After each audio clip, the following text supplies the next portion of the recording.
Dust hangs in the heat. The white Nile glints like a blade. A fish eagle cries. The grass holds its breath. Welcome to Uganda. Mist-draped rainforests, golden savannas, and winding river valleys. Among the wildlife, competition for the last meal rules the dry season. As pools shrink to mirrors, every mouth negotiates the same ration. Mountain gorillas haunt the clouded highlands. On the plains, elephants, buffalo, antelope, and lions set the rhythm. Along the river, hippos bask as crocodiles patrol with ancient patience. Here, nothing is wasted. Timing is everything. In this journey, we'll see lions test herds, hyenas and jackals press their luck, and vultures with marabou storks settle the final arguments. Tell us in the comments where you're watching from and who you'd back when hunger calls.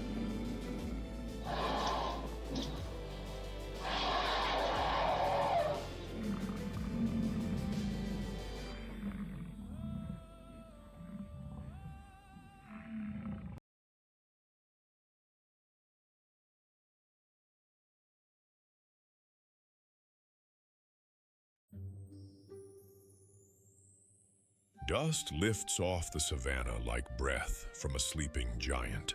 Then the thunder starts, the hooves of Cape buffalo rolling like distant drums under a copper sky. In a realm where teeth write the rules, these herbivores answer with a wall of horn and a plan. Meet the Cape buffalo, Synchorus Kaffir, the heavyweight grazer of Africa's floodplains, woodlands, and open savannas. Bulls can tip the scales near 2,000 pounds, all muscle and momentum.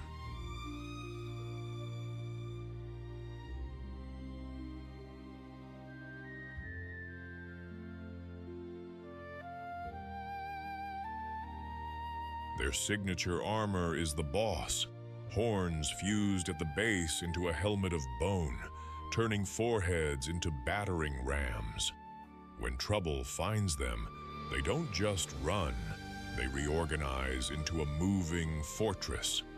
Painted in shadow black to charcoal brown, the Cape buffalo is sculpted for pushing back. The body is a tank, deep-chested, with a heavy neck and a ridge of muscle along the shoulders. Ears droop like frayed flags, nicked by thorns and old arguments.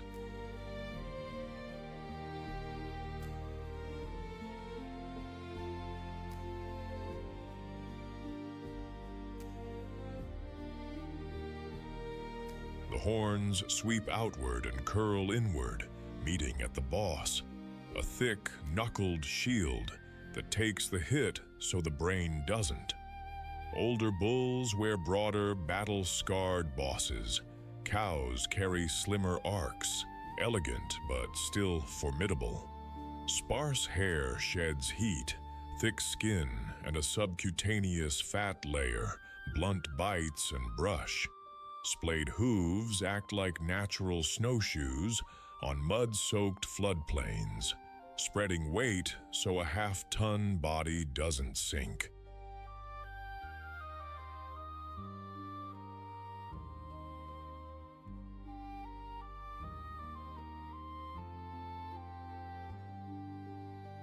The wide muzzle and prehensile lips harvest coarse grasses, while a four-chambered stomach turns tough cellulose into fuel, evolution's blender and battery pack in one.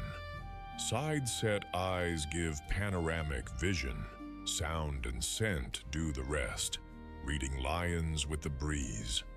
Mud is their armor and their spa, cooled backs, smothered ticks, and a fresh coat for the next round. Buffalo are bulk grazers, mowing through swathes of thatch that daintier eaters ignore.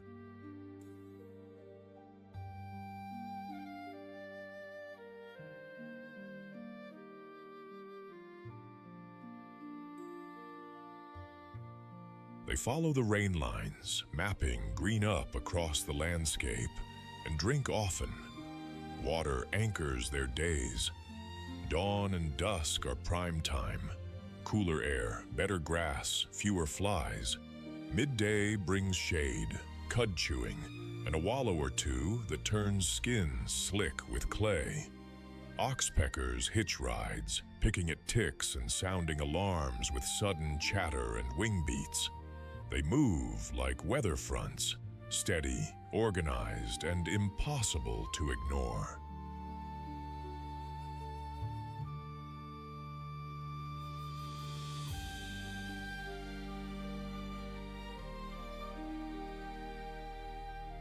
Trails groove into the earth, highways of hooves that other animals borrow.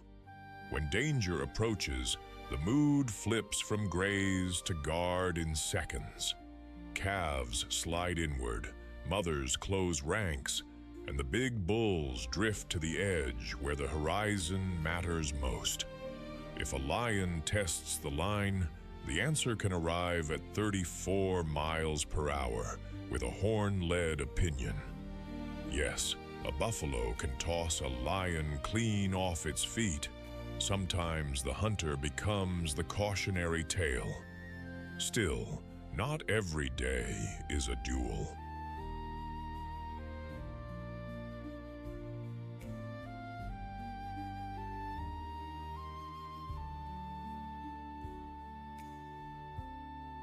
Most days are grass, water, and the slow, deliberate choreography of staying alive. This is community with a code. Herds can number from a few dozen to several hundred, even thousands when conditions are right.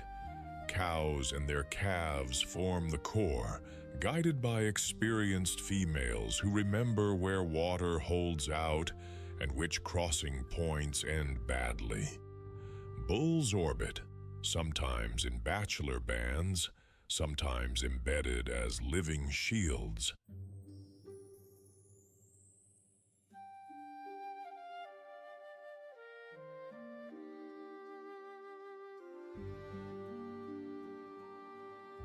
Older bulls, the so-called Daga boys, mudmen, may peel off into small, grumpy clubs near waterholes.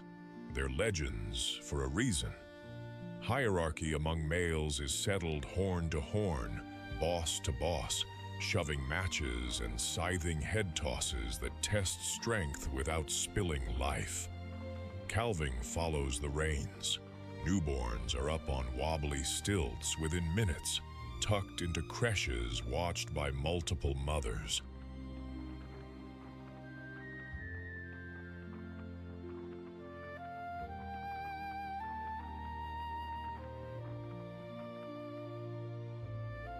Communication is a vocabulary of grunts, coughs, and low bellows. A lifted chin or a tail twitch can turn the herd.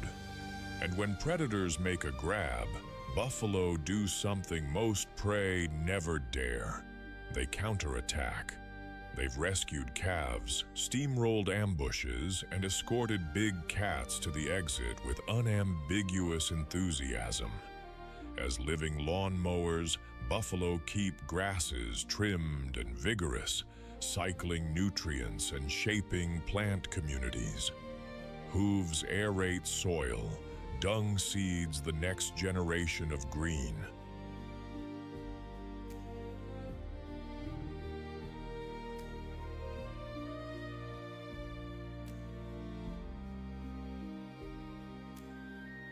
Their wallows become rain traps and miniature wetlands, nursery pools for frogs and dragonflies. Oxpeckers and cattle egrets trail them for food and warnings, a mobile ecosystem on the move. They're also a cornerstone of the predator economy, feeding lions and crocodiles when fortune flips. Officially listed as least concern, buffalo still face habitat loss, fences that break migration routes, and diseases like bovine tuberculosis.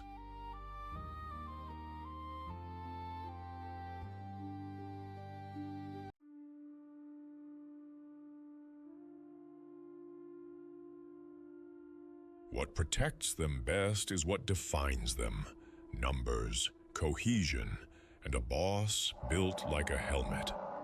In a savage kingdom where survival is negotiated daily, the Cape buffalo is proof that unity can look like power. It embodies resilience, the kind that stands shoulder to shoulder and refuses to blink.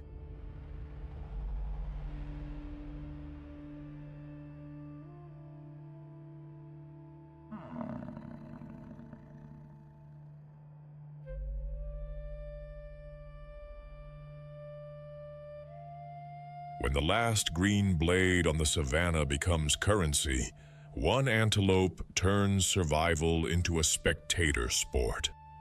Meet the topi, part sentinel, part sprinter, and entirely too good at making competitors nervous. Across Uganda's sun-scorched plains, from the wide-open theater of Kidipo Valley to the rolling grasslands of Murchison Falls, the topi commands attention without asking for it.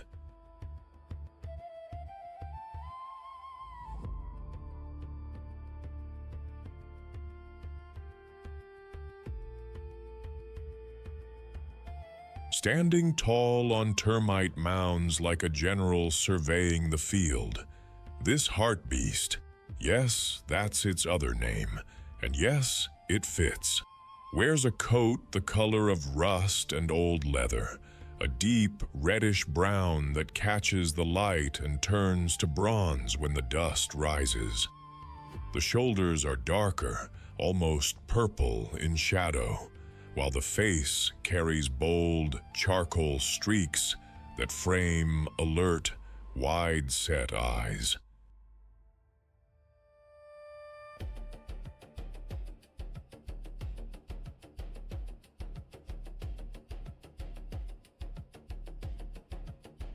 Both males and females sport those elegant lyre-shaped horns, ribbed and curved like calligraphy written in bone.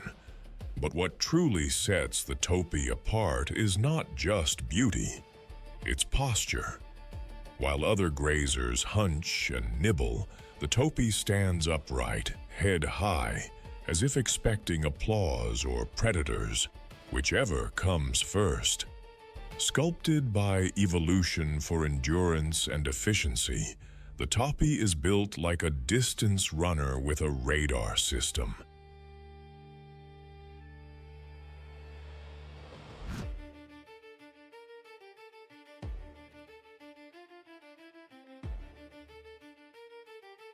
The body is sleek but powerful, long-legged and narrow through the chest, designed to cover ground without wasting energy. That reddish coat is short and glossy, shedding heat fast under the relentless sun, while darker patches on the shoulders, thighs, and face create natural contouring that breaks up the animal's outline in tall grass. Camouflage painted by nature's own hand. The legs taper into slim ankles and hard hooves, engineered for traction on baked earth and muddy floodplains alike.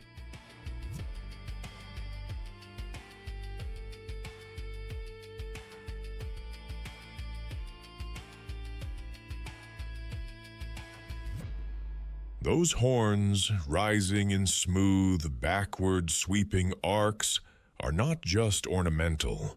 They're status symbols, sparring tools, and conversation starters all at once.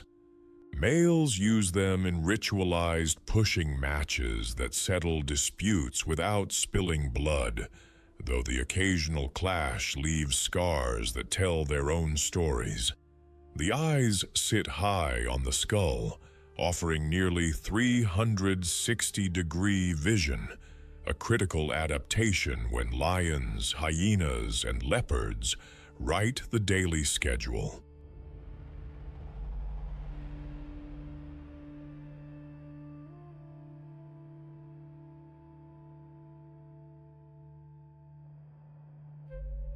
The topi's preorbital glands secrete a dark, sticky substance used to mark territory on grass stems and termite mounds, a chemical signature that says, "I was here and I'll be back." Ears swivel independently, tuning into the savanna's frequency, the rustle of a predator, the alarm snort of a neighbor, the distant rumble of thunder promising fresh grazing. Every feature is a tool, and every tool is in constant use.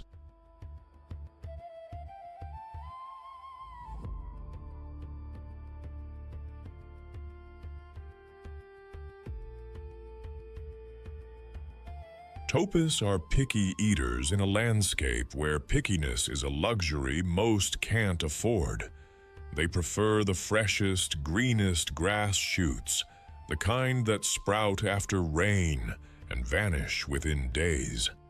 This selective grazing forces them into a nomadic rhythm, following moisture and new growth across shifting mosaics of savanna and floodplain.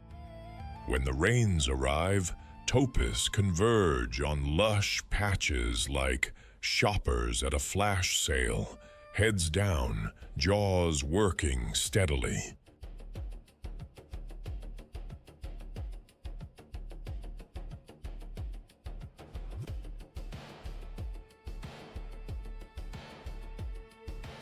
But as the dry season tightens its grip and the grass turns to straw, they switch strategies, grazing longer hours, traveling farther, and tolerating tougher, less nutritious forage.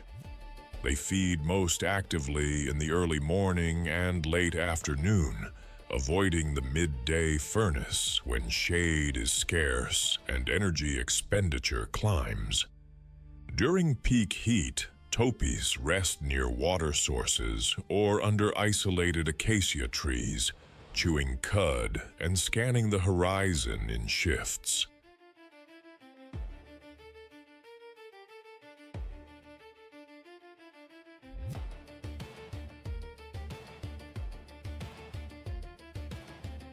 Their feeding style is methodical: bite, chew, step, scan, repeat.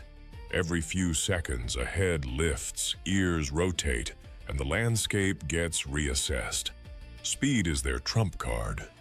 When danger registers, a hyena's silhouette, a lion's scent on the wind, the topi doesn't debate. It runs. And it runs fast, hitting speeds near 70 kilometers per hour in short bursts, with stamina that outlasts most predators over distance.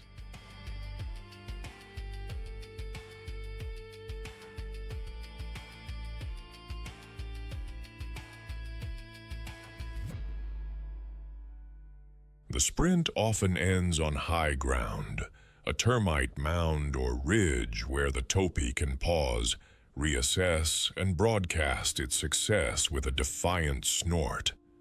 That high ground habit is signature topi behavior, a combination of lookout duty and territorial display.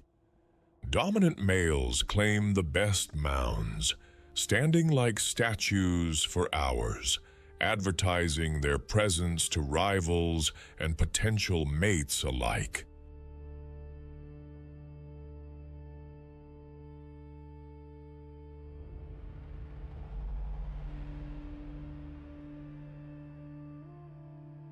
It's exhausting, exposed, and deeply strategic, because in a world where resources are scarce and competitors are many, visibility is power.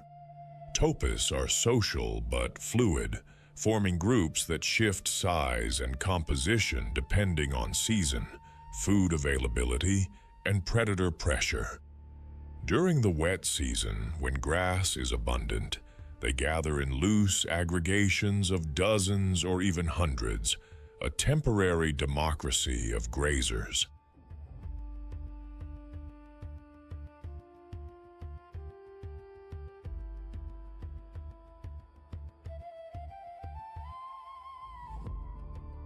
But as resources tighten, the structure fractures into smaller, more competitive units: territorial males, female herds, bachelor coalitions. Dominant males establish territories during the breeding season, claiming patches of prime grazing and defending them with horn displays, scent marking, and ritualized sparring. These territories are not large, sometimes just a few 100 meters across, but they're packed with value: fresh grass, water access, and visibility.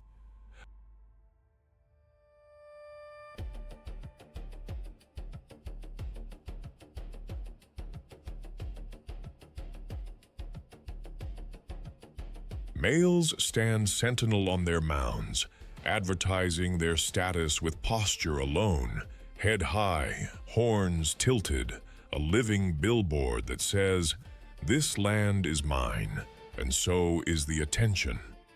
Rivals test boundaries with slow approaches and stiff-legged displays, escalating to horn-locking duels only when intimidation fails. Most contests are brief, settled by strength, stamina, or sheer stubbornness.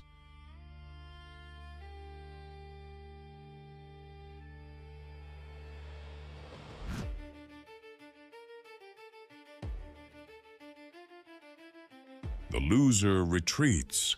The winner returns to his mound, often immediately marking the ground with his preorbital glands, a chemical signature that reinforces the claim. Females move through these territories in small herds, grazing, evaluating, and occasionally pausing to mate with a resident male if his resources and genes measure up. Motherhood among taupus is low-key but attentive. Gestation lasts about 8 months, and calves are born in the wet season when cover and forage are plentiful.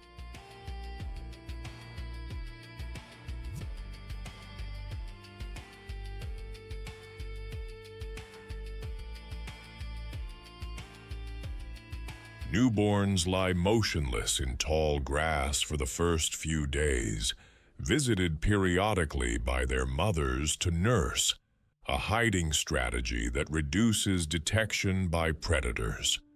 Within a week, calves are strong enough to follow the herd, though they stay close to their mothers and other females who collectively watch for danger.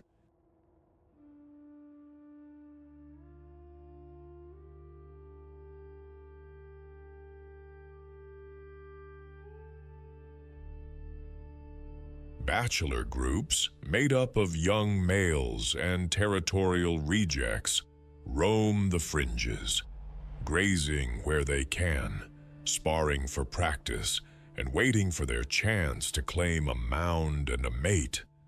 Communication among taupes is multi-layered. Snorts signal alarm, head tosses and tail flicks convey irritation, and scent marks deliver slow-release messages about identity, status, and intent. Cooperation is subtle but real. When one taupe spots danger and bolts, the rest follow without debate.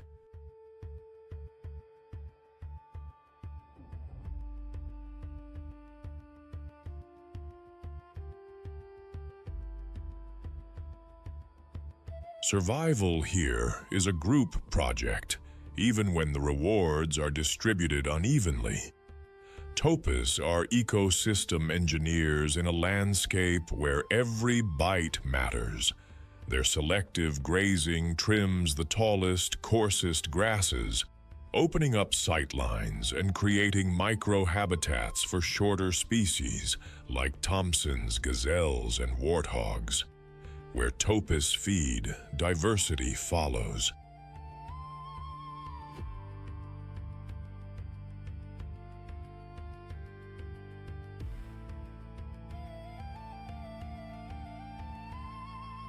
Their dung fertilizes the soil, delivering nutrients that fuel new growth cycles, and their movements distribute seeds across kilometers, planting tomorrow's pastures with every step. They are also key prey for Uganda's top predators: lions, hyenas, leopards, and wild dogs, supporting food webs that ripple through the entire savanna. Their constant vigilance and alarm behavior benefit other grazers. When a topi runs, everyone pays attention.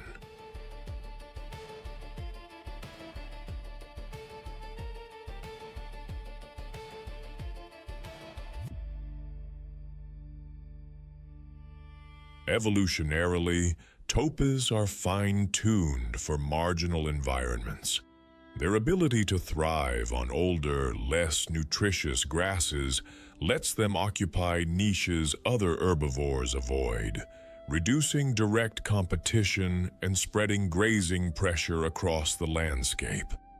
Their speed and endurance are evolutionary responses to predation, refined over millennia into a survival package that works. Most of the time.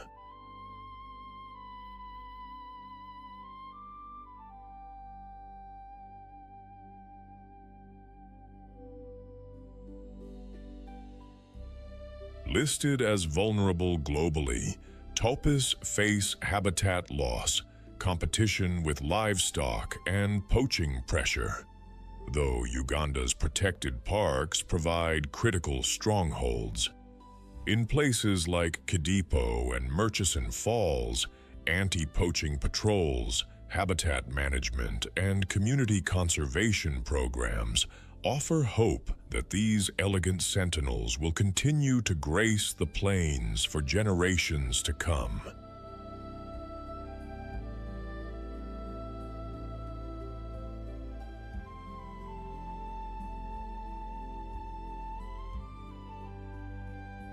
In a land where the last meal is always contested and the horizon never rests, the topi is a living reminder that survival is equal parts speed, strategy, and standing tall when it counts. It embodies the spirit of the savanna itself, alert, adaptive, and always ready to run toward the next patch of green.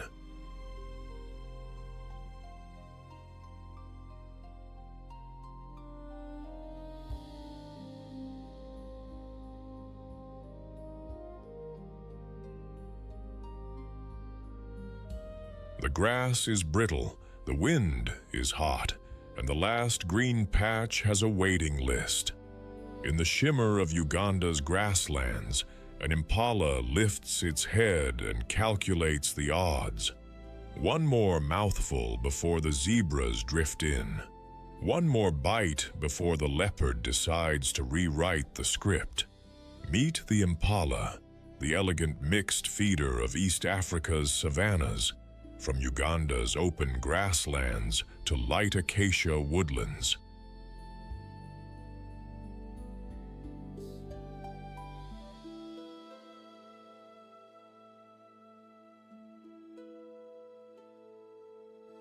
Recognizable by a rich russet coat and, in males, sweeping lyre-shaped horns, this antelope turns survival into choreography. When danger presses, the impala doesn't just run, it explodes into gravity-defying leaps that make panic look like performance art. Painted by nature in copper and cream, the impala wears a white belly, a flag-bright tail, and bold black streaks down the rump.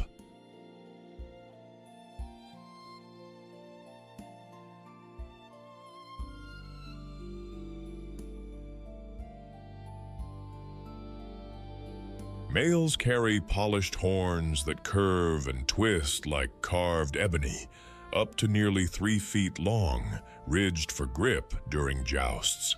A sleek, spring-steel body sits on fine, elastic legs. Inside those legs, long tendons act like natural shock cords, storing and releasing energy to power 10-meter bounds and 3-meter sky bursts. Big radar dish ears swivel constantly, while high-set eyes offer a panoramic view, predator detection built into face design.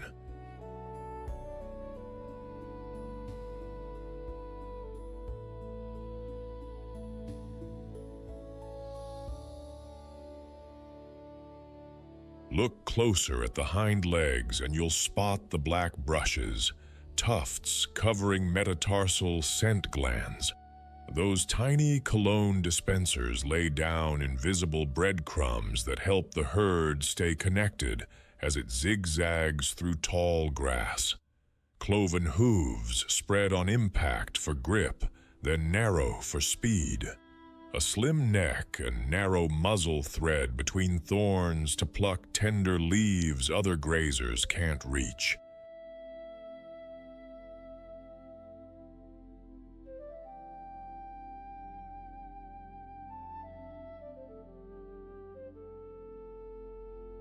Every curve, color, and line on the impala is sculpted by heat, speed, and the need to see trouble coming before trouble sees them.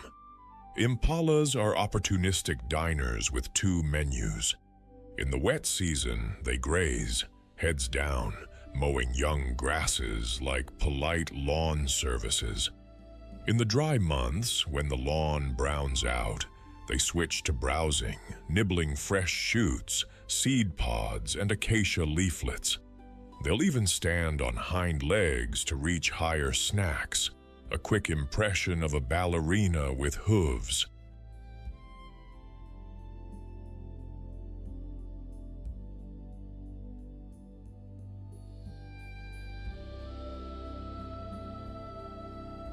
Water anchors their map. They drink regularly, so mornings and late afternoons are commutes between feeding grounds and waterholes. Those waterholes are also the savanna's busiest food courts, and its riskiest. When grass thins, competition for the last meal becomes the day's agenda. Zebras bully with shoulders, warthogs cut in line, and baboons throw opinions. Impalas answer with timing. Short, nervous bursts of feeding, then a freeze, then a glide to the next tuft.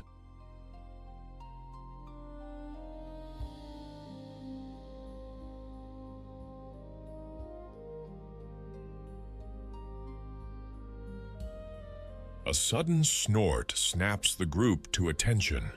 If danger breaks the surface, a leopard unzipping the shade, the herd detonates into high jumps called pronks.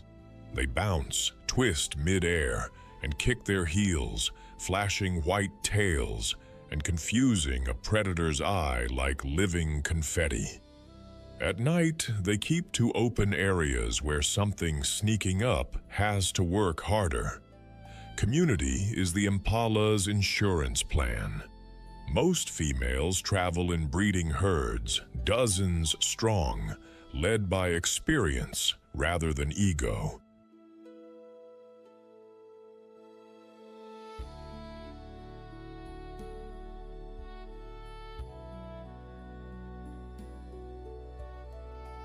Males divide into 2 categories: bachelors, cool, aloof, pretending they don't care, and territorial males who very much do. In the rut, which follows the rains, a dominant ram stakes out a prime patch of habitat and gathers a harem. His playlist is grunts, roars, and snorts, surprisingly deep for such a slender throat, and his days become a whirlwind of boundary patrols, horn posturing, and referee duty. Fights are formal, head-down shoves, horn-to-horn wrestling, dust, pause, repeat.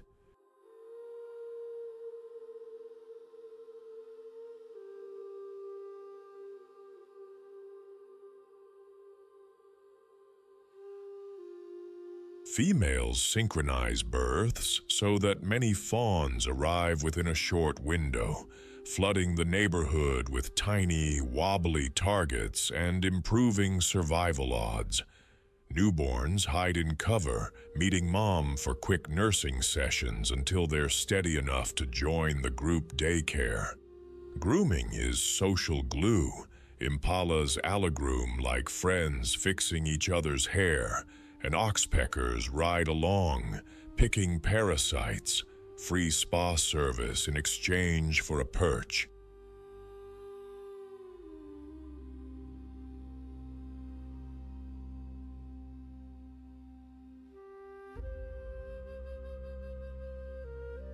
Impalas are the gold standard middleweight in the savanna food web, vital prey for leopards, wild dogs, cheetahs, lions, and even big pythons near water. Their mixed feeding habits trim grasses early, then lightly prune shrubs, steering how the plant community grows back after droughts and fire. Seeds hitchhike in fur or pass through to sprout elsewhere, a quiet landscaping service across the plains.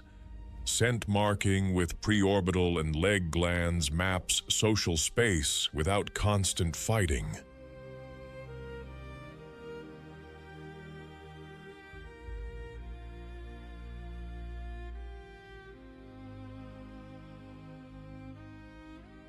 Listed as least concern. Overall, impalas still feel the squeeze where habitat fragments and snares haunt water corridors. Protected areas in Uganda keep their lines unbroken. In a season when every mouthful matters, the impala is grace under pressure, a symbol of balance, speed, and smart timing. It reminds us that in the wild, elegance isn't a luxury. It's a way to make it to the next patch of green.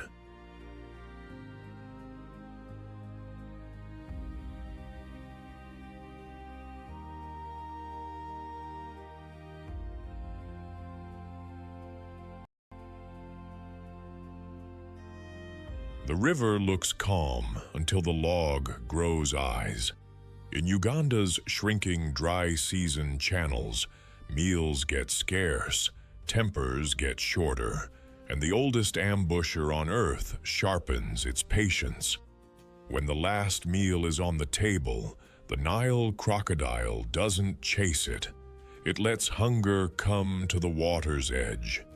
This is the Nile crocodile of Uganda's rivers and lakes, from the White Nile at Murchison Falls to the Kazinga Channel in Queen Elizabeth National Park.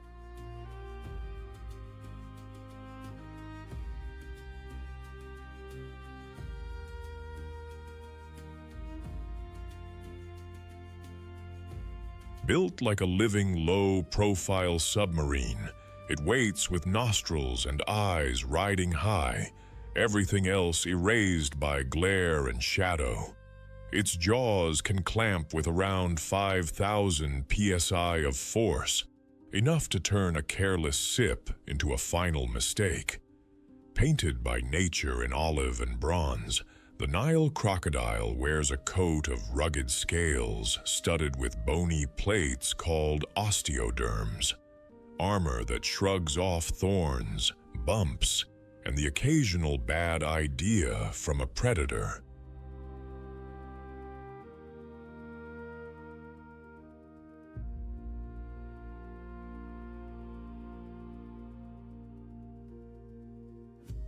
A long, muscular tail supplies the horsepower, turning still water into a catapult when it needs to launch. The head is a wedge, eyes and nostrils perched on top like periscopes, so the body can remain invisible under the surface. Conical teeth grip rather than slice, and new teeth grow in to replace old ones. Nature's lifetime dental plan.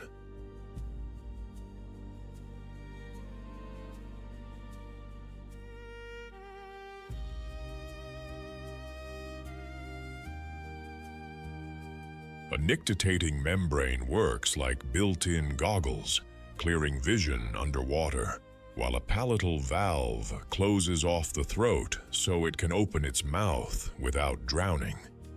Black freckles, tiny sensory organs, dot the scales, reading the slightest ripple of a hoof step upstream. Heat is managed with sun-soaked scutes, an open-mouthed gaping, a reptilian version of a radiator.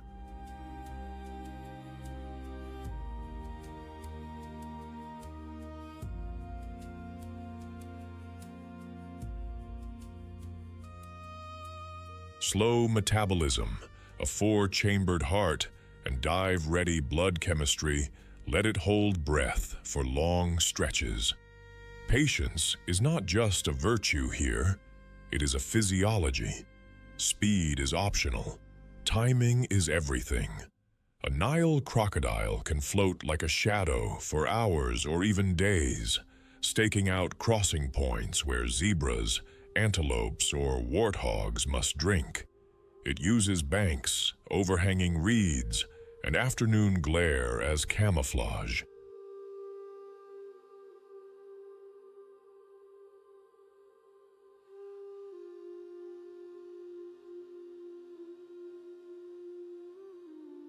The strike is a thunderclap.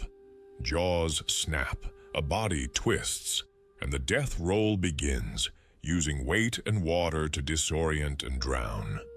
Large prey gets wedged under a snag to soften, shared or fought over later. Smaller bites are powered down with a tilt of the head and a gulp. As the sun climbs, crocodiles bask to recharge, then melt back into channels by late afternoon and dusk.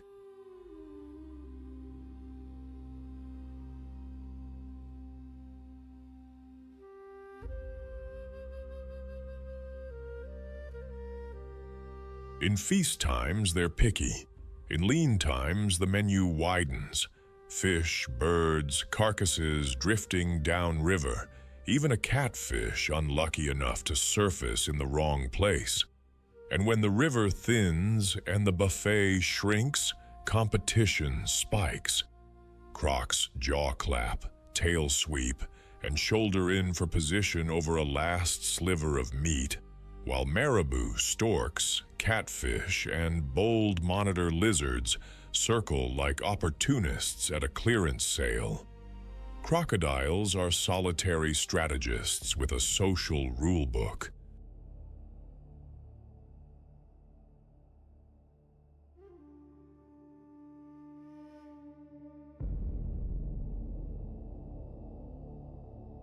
Big males own the best basking spots and first rights to carcasses. Size settles most arguments before they start. Displays do the talking, deep bellows that make water shimmy, head slaps that say mine, and arched postures that measure confidence in centimeters. Truces form when the prize is big enough to share, break when it isn't. Courtship is quieter than the feeding scrum, a rumbling duet, a brush of snout, and a brief, careful tangle.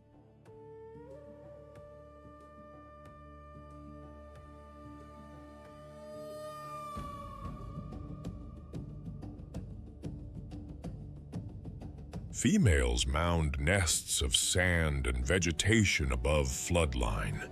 Temperature decides whether hatchlings are more sons or daughters. After roughly 3 months, the young chirp from their eggs, and mother becomes a gentle monster, carrying them in her jaws to the shallows and guarding a creche with a vigilance that would make a bouncer proud. Nile monitors raid nests. Older crocs can be a danger too. In the nursery, survival is a numbers game, and mom tips the odds.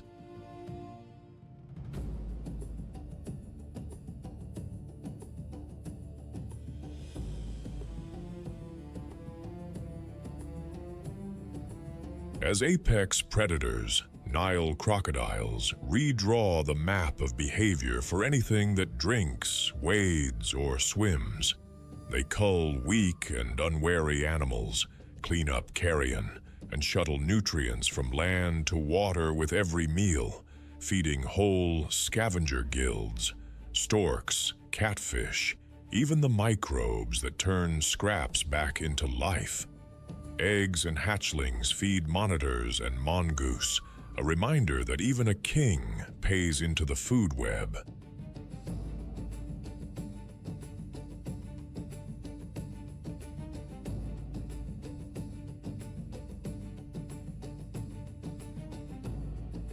Listed as least concern, overall, they still face snaring, habitat loss, and conflict at busy fishing banks. Uganda's protected waterways and community programs keep the balance workable. Space for crocs, safety for people. In a season when the river holds only one last meal, the Nile crocodile is the patient handwriting at the bottom of nature's contract. Timing decides. It embodies the spirit of endurance, silent, relentless, and utterly at home where hunger meets water.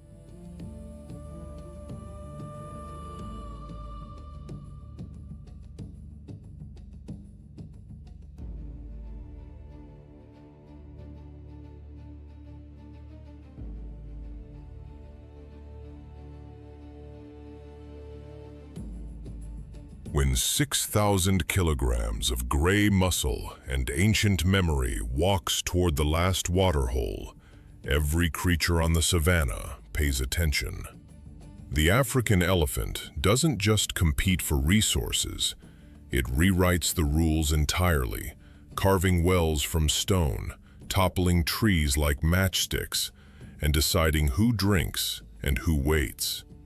In Uganda's sprawling grasslands and woodland mosaics, from Murchison Falls to Queen Elizabeth National Park, the African elephant reigns as the ultimate ecosystem engineer. This is the largest land mammal on Earth, a living fortress wrapped in wrinkled gray hide, armed with ivory tusks, and guided by a memory that spans generations. Stand before an adult elephant and the world recalibrates. Bulls can tower over 3 meters at the shoulder and tip the scales past 6 tons. Cows run slightly smaller, but carry the same architectural presence.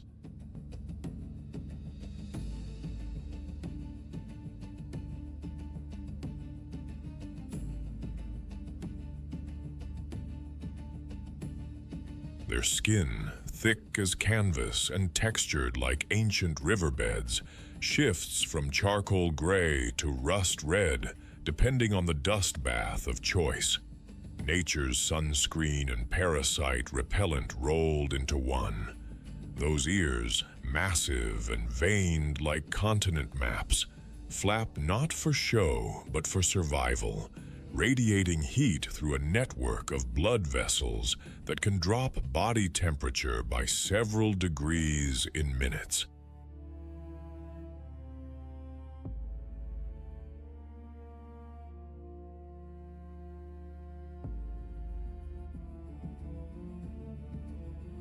The trunk is evolution's Swiss Army knife. 40,000 muscles working in concert to pluck a single blade of grass, demolish a baobab, or spray a calf with water. It breathes, smells, touches, grasps, and communicates, all while doubling as a snorkel during river crossings. Tusks, elongated incisors that never stop growing, serve as digging tools, weapons, and levers, each pair unique in curve and wear, a biography carved in ivory.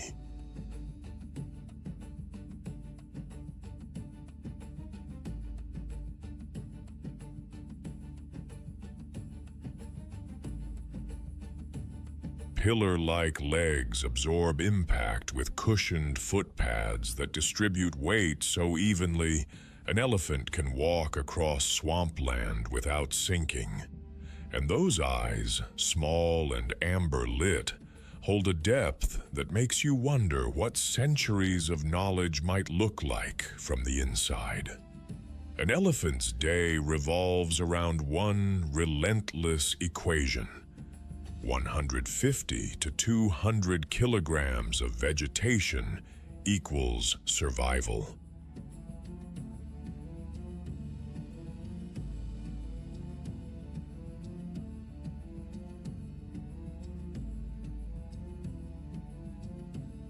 They are living lawnmowers with PhDs in botany, selecting grasses, leaves, bark, roots, fruits, and flowers with discerning trunks. Feeding is a 16-hour marathon punctuated by strategic rest, dust baths, and mud wallows that double as social mixers and spa treatments. When the wet season paints the savanna green, elephants roam freely, feasting on abundance and moving in slow, synchronized parades.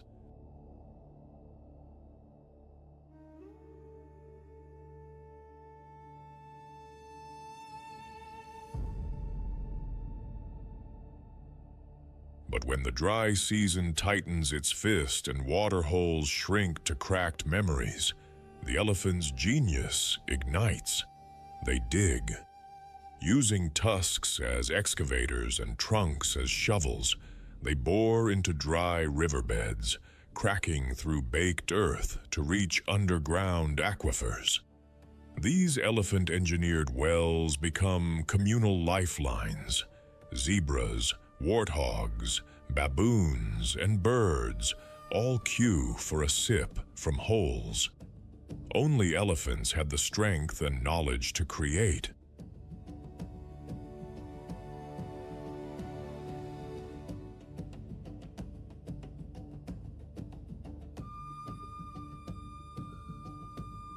Tree toppling is not vandalism, it's landscape architecture. By pushing over acacias and stripping bark, elephants open the canopy, allowing sunlight to flood the understory and trigger a carpet of fresh grasses. Smaller herbivores, gazelles, impalas, zebras, benefit from this living menu, and the cycle rolls forward. Seeds pass through elephant guts unscathed, encased in nutrient-rich dung that doubles as fertilizer.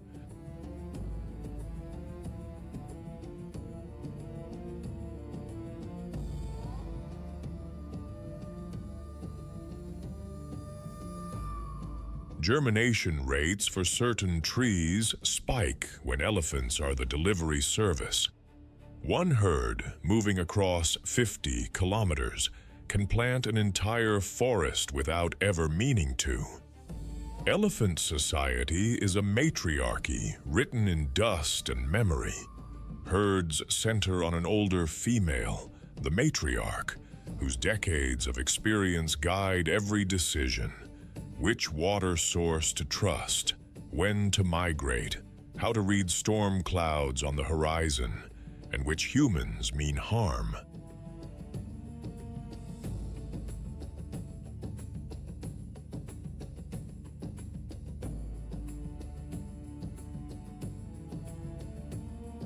She is the librarian of survival, passing down knowledge that cannot be encoded in genes, but only learned through time and trust. Family units are tight-knit clusters of mothers, daughters, sisters, and calves, all moving as one breathing organism. Calves are raised communally. Aunts babysit, older siblings teach, and the herd wraps protectively around the youngest when danger looms. If a calf gets stuck in mud, the entire family stops, strategizes, and digs until freedom is reclaimed.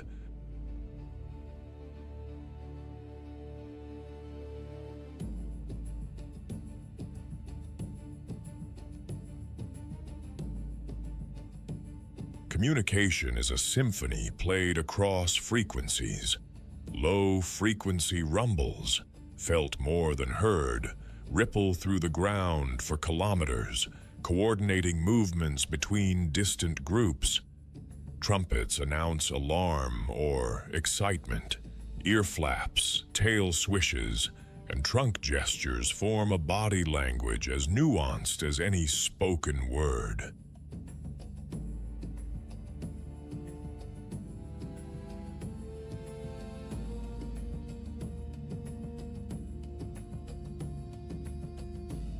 Bulls leave the herd in adolescence, forming loose bachelor coalitions or wandering solo, rejoining females only during musth, a hormonally charged state where testosterone surges and aggression spikes. Musth bulls are walking thunderstorms, temporal glands streaming, urine dribbling, tempers short. Other males give them space. Matriarchs assess them with surgical precision. Mating is brief but competitive, and the strongest, most experienced bulls win breeding rights.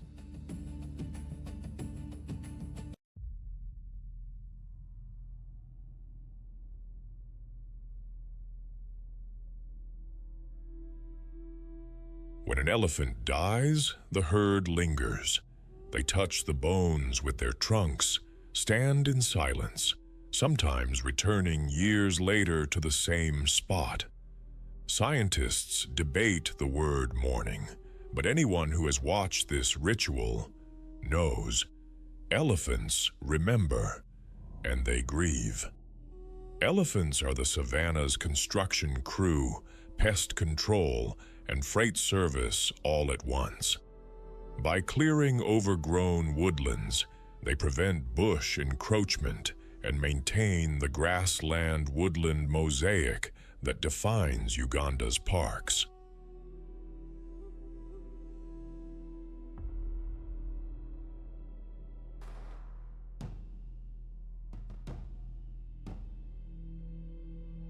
Fire follows their trails. Predators hunt in the clearings they create. Their dung supports entire insect populations, which in turn feed birds, reptiles, and small mammals. Dung beetles roll elephant offerings into perfectly sculpted spheres, nature's recycling program in motion. During droughts, elephant-dug wells are the difference between survival and mass die-offs for dozens of species. They are keystone engineers, species whose presence holds entire ecosystems together.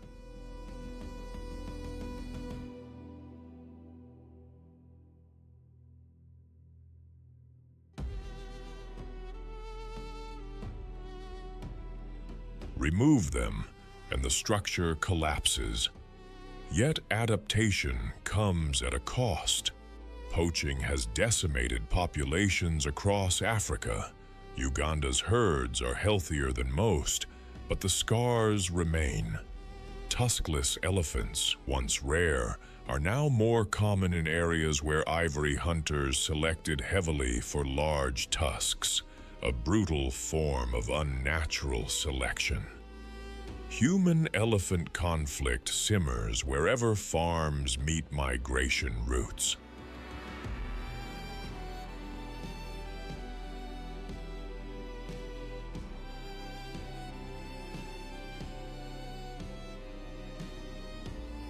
Crop-raiding elephants can destroy a year's harvest in one night, and communities retaliate with spears, poison, and bullets.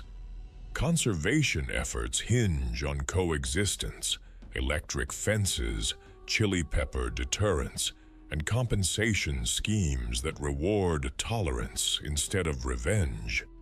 Listed as vulnerable, the African elephant's future balances on a knife edge between protection and pressure, between ancient memory and modern expansion.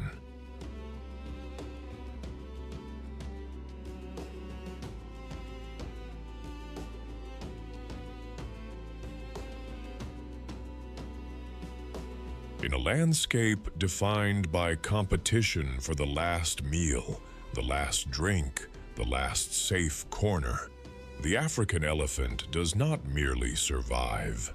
It creates space for others to survive alongside it. It is a living monument to resilience, intelligence, and the quiet power of memory, passed from trunk to trunk across generations.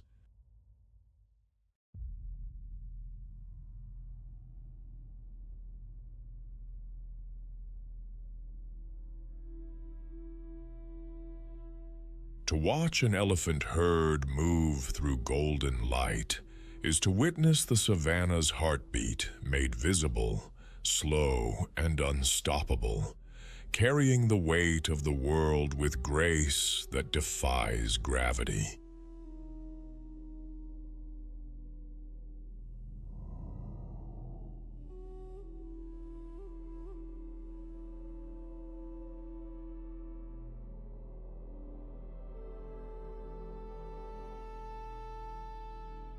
Dust hangs in the evening heat as the lions of Uganda step from the grass like living embers.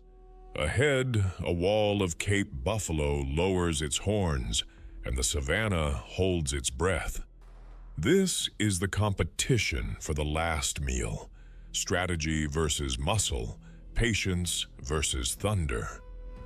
We're with the African lion, Panthera leo, across Uganda's open plains. Places like Murchison and Kadipo, where grass waves, nerves fray, and decisions decide who eats.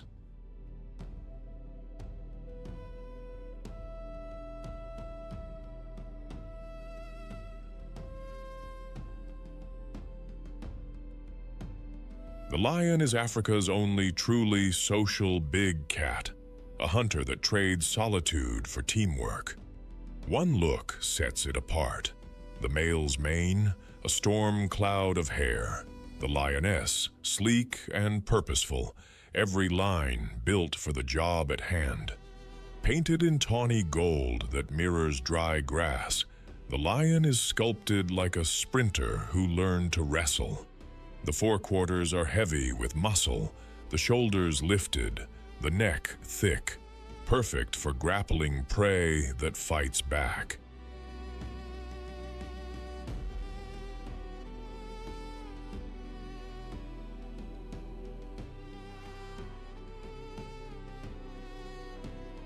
Padded paws move like whispers. Retractable claws stay needle-sharp until the moment they hook into hide. A dew claw on the forepaw works like a grappling hook during takedowns. The male's mane is more than a crown, thick hair that blunts horn thrusts and advertises strength. Darker manes often signal maturity and resilience. Eyes burn amber in daylight, then bloom with night vision after dusk, thanks to a reflective tapetum lucidum. It's like carrying a built-in moonlight amplifier.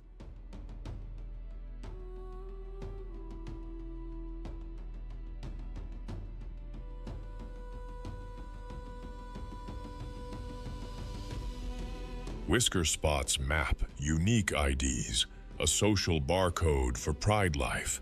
Inside the mouth, backward-facing papillae on the tongue rasp meat off bone like nature's grater. A flexible spine and long stride deliver short, explosive sprints. No marathoner here, just a ruthless 60-meter specialist. Heat is a constant opponent, so lions pant, seek shade, and hunt the cool margins of day and night to keep those engines primed.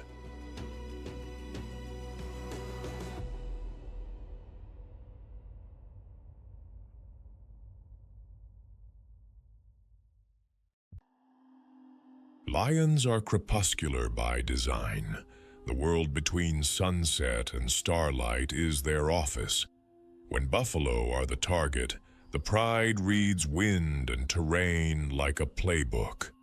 Lionesses spread in a crescent, some to flank, one to trigger the chase, another to cut off the exit.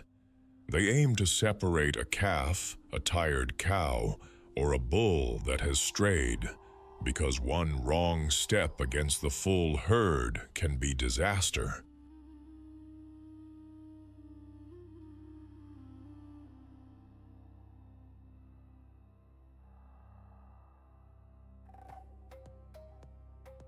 If opportunity flares, they surge.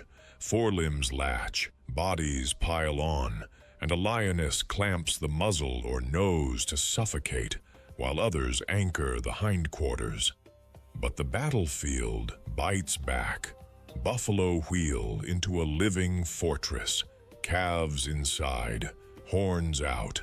A countercharge can toss a full-grown lion skyward, all roar and dust. When a kill lands, a second competition begins. Hyenas test the edges, vultures spiral down like impatient umbrellas, and even jackals scout for scraps.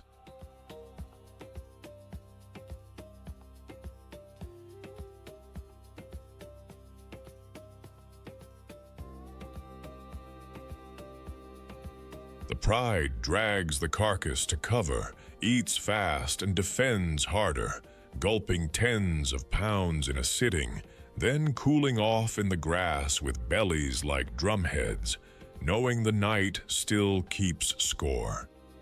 A pride is family with a job description. Lionesses are the core, sisters, mothers, daughters who hunt together and raise cubs in creches.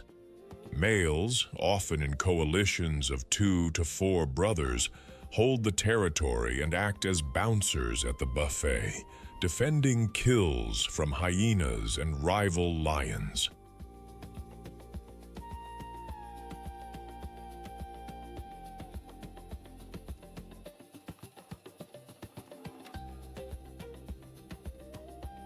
There's a feeding order, adult males first, then lionesses, then cubs, though mothers will bulldoze etiquette to get milk into hungry mouths.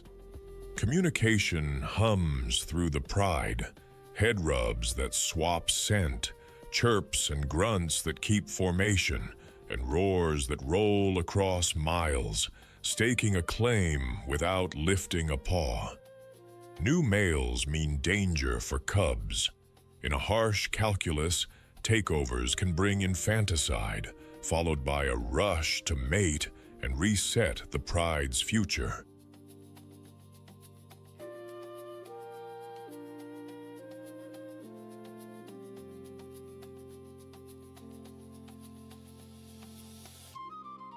Through it all, cooperation is currency, and a well-oiled pride can pull off the kind of buffalo takedown that solo cats only dream about.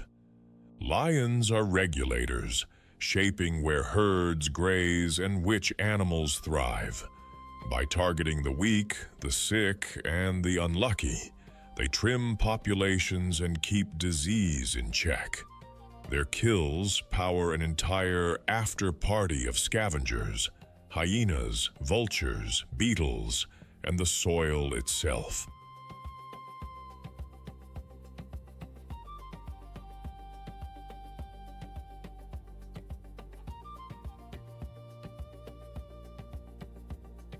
Cooperative hunting is their superpower, an evolutionary bet that pays off against giant prey. Yet they walk a narrowing path. Human-wildlife conflict, snares, and shrinking habitat press their numbers. Listed as vulnerable, they survive where protected corridors, community support, and vigilant rangers hold the line. In the hush before the charge and the clash after the kill, the lion embodies nerve, unity, and necessity.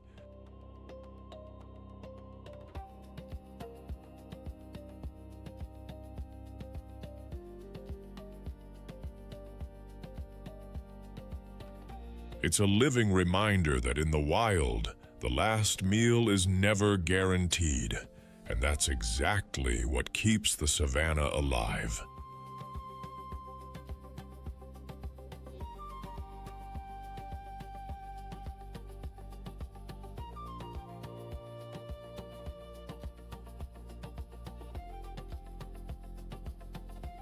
Night squeezes the riverbanks thin, and the grass becomes currency.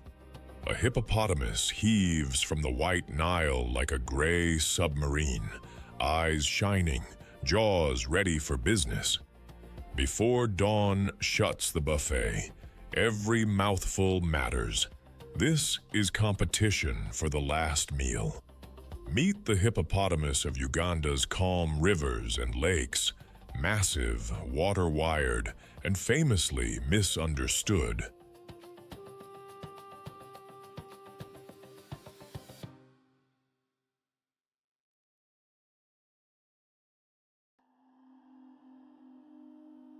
In the Kazinga Channel or along the White Nile, pods, often called colonies locally, lounge by day, then rise as one when darkness cools the land.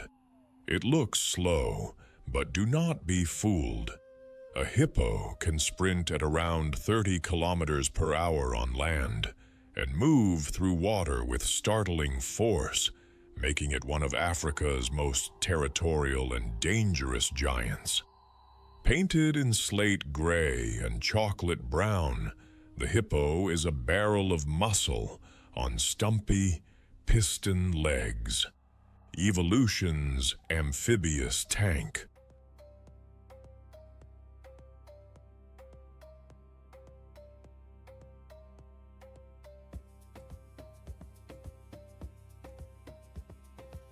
Eyes, ears, and nostrils sit high on its skull like periscopes, letting the animal stay mostly submerged while scanning the world above.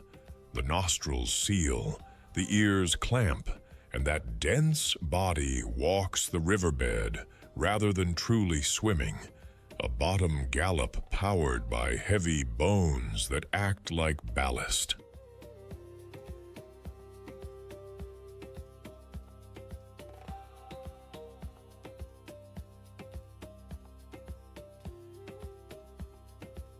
Skin up to centimeters thick is nearly hairless and constantly sweats a pinkish fluid, nature's built-in sunscreen and antibacterial film, the so-called blood sweat that prevents sunburn and infection.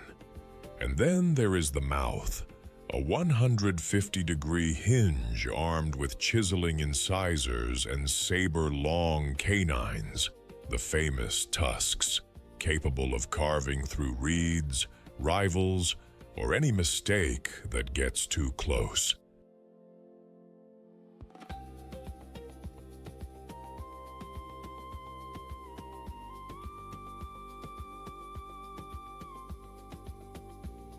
Wide lips mow grass low like a living lawn cutter. A stout tail flicks like a paintbrush when marking territory. Everything here is engineered for a life between heat and water, cool by day, graze by night, and defend the precious channel in between.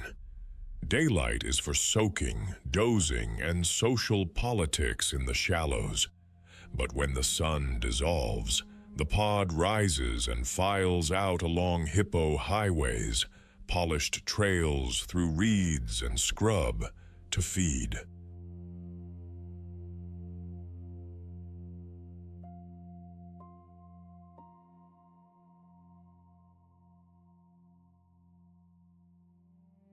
A healthy adult can crop up to 40 kilograms of grass in a single night, mostly short, tender blades. They graze with heads down, sweeping side to side, moving surprisingly fast between patches. When grass thins during the dry season, the competition sharpens. Individuals push farther from the water, sometimes several kilometers, timing their return before sunrise to avoid overheating.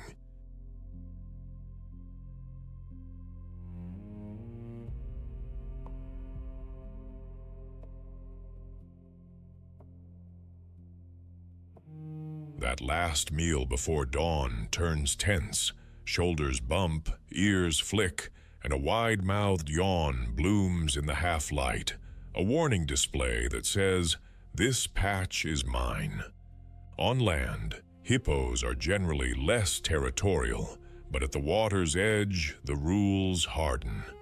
A stranger blocking the path or a rival shortcutting to the river can trigger a low rumble, a dung shower boundary mark, or, if all else fails, a bone-rattling charge.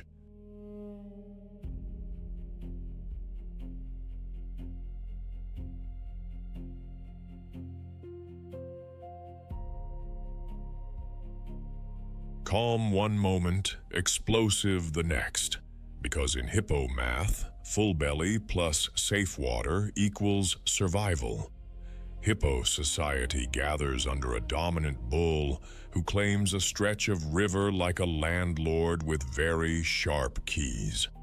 Females and their calves form the core, with subadult males orbiting the edges, reading the room carefully. Most disputes are solved with theater, gaping, grunting, and side-by-side sizing, because real fights are costly and leave scars you can count from a boat.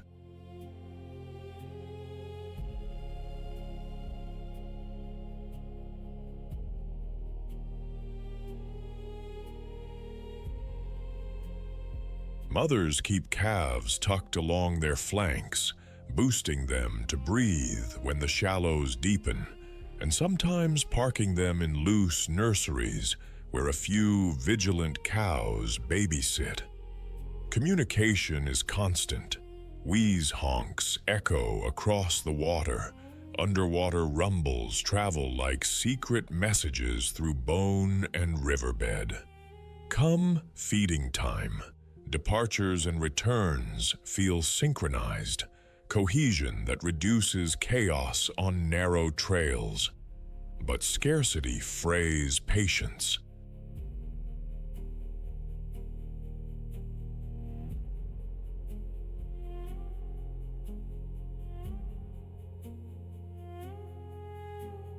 In drought, resting spots shrink, and bulls police access like gatekeepers.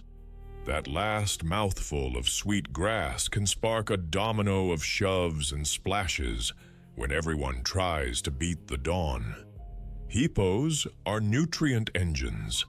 Their nightly grazing and daily dung ferries move fertilizing pulses from land to water, feeding algae, insects, and ultimately fish, a nutrient conveyor that supports entire food webs.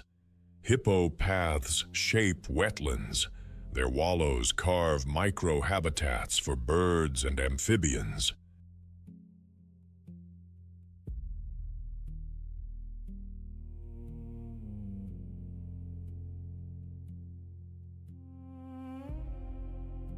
Adults face few predators, though calves may fall to lions, hyenas, or crocodiles. The greatest threats are drought, habitat squeeze, and conflict with people along rivers.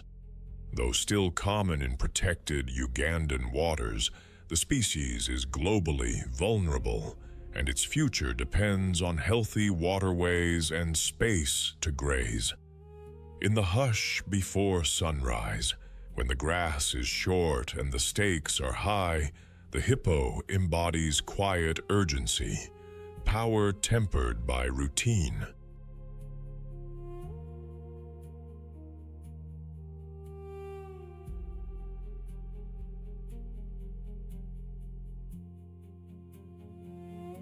It is a symbol of how survival in the wild can be decided not by a chase, but by who wins the last bite.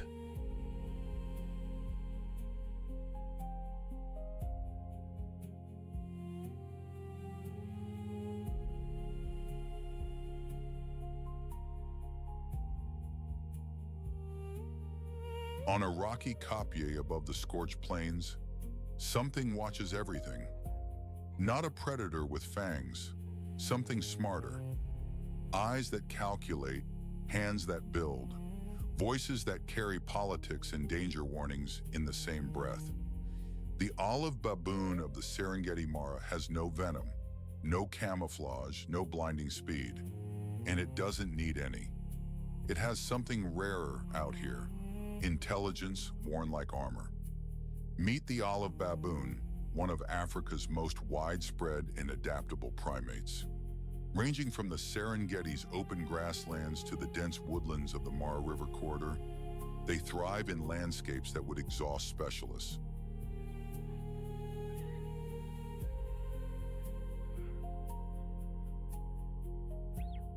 Adults weigh up to 30 kilograms.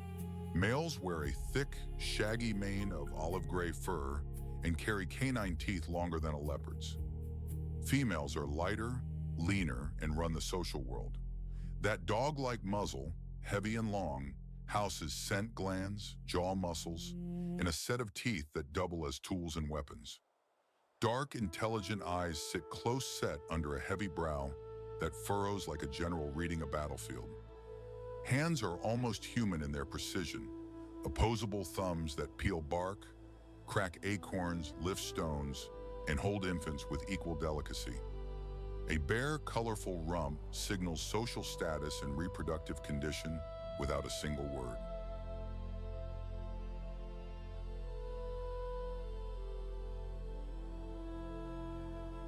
Thick skin on the sitting pads means they can rest on thorny branches and rocky ledges where softer animals can't follow. This is a body built for a generalist life in a world that punishes inflexibility. Baboons don't specialize, they improvise. By dawn, a troop descends from its sleeping trees and spreads across the plains like a small, loud army. They dig for roots and tubers when the rains fail, pluck figs and berries when trees give, raid bird nests for eggs, flip rocks for scorpions, beetles, and grubs. They will chase down a young gazelle or vervet monkey when the opportunity presents itself. A hunt that is coordinated, fast, and surprisingly ruthless.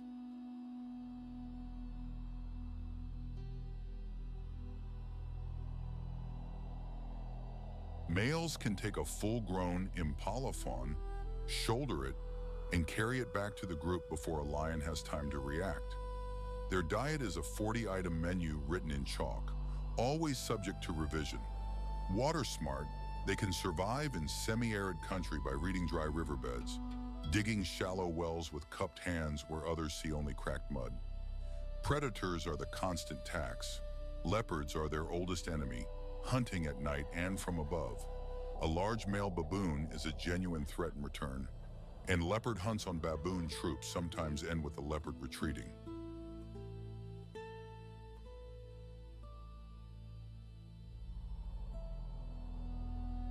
Lions occasionally press in, but 100 screaming primates throwing rocks and standing their ground is a calculation that even lions sometimes decline.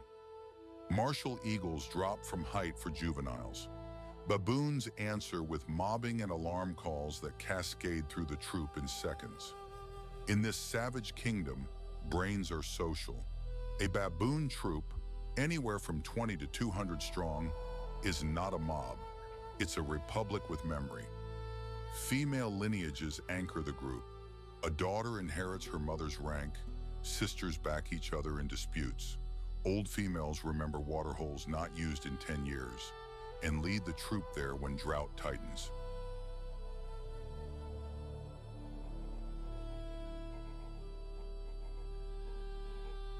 Males arrive from outside, working their way up through coalition politics, grooming powerful allies, tolerating infants to signal peaceable intentions, then challenging above them one rung at a time. Rank is currency. Higher-ranking males eat first, mate more often, and get groomed longest. But raw size isn't everything.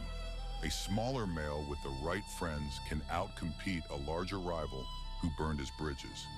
It's chess played in fur, and every player studies the board every waking hour. Grooming is the currency of trust. Fingers parting fur, removing parasites, lowering heart rates.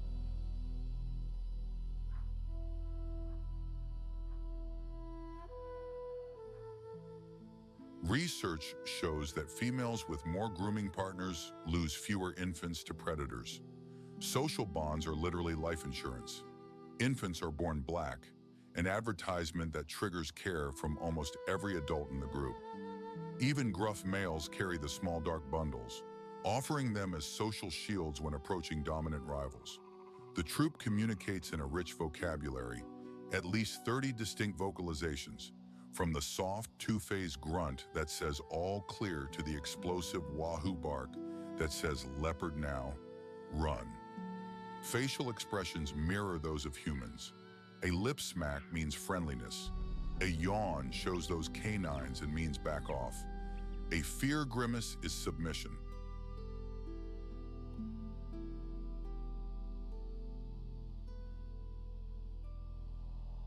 They understand the alarm calls of vervet monkeys and starlings, eavesdropping on neighbors' intelligence as casually as checking the news.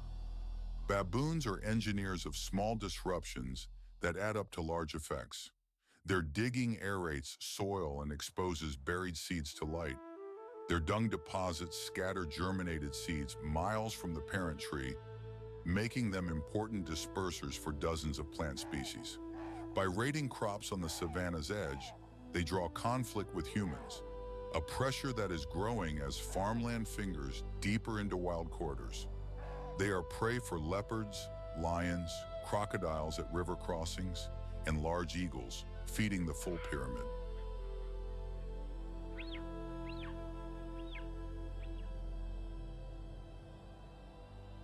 Habitat loss, snaring, and retaliatory killing chip at their numbers in fragmented landscapes, though the olive baboon remains listed as least concern across most of its range. Where wilderness is intact and human pressure is managed, they persist and even expand, the ultimate proof that intelligence and adaptability can write a longer story than any single specialization.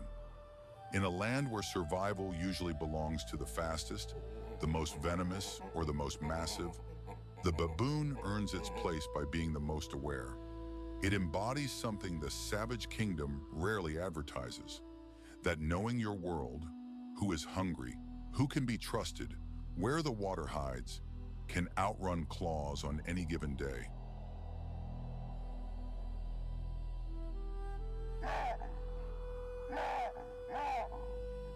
The baboon doesn't just survive the savage kingdom, it reads it.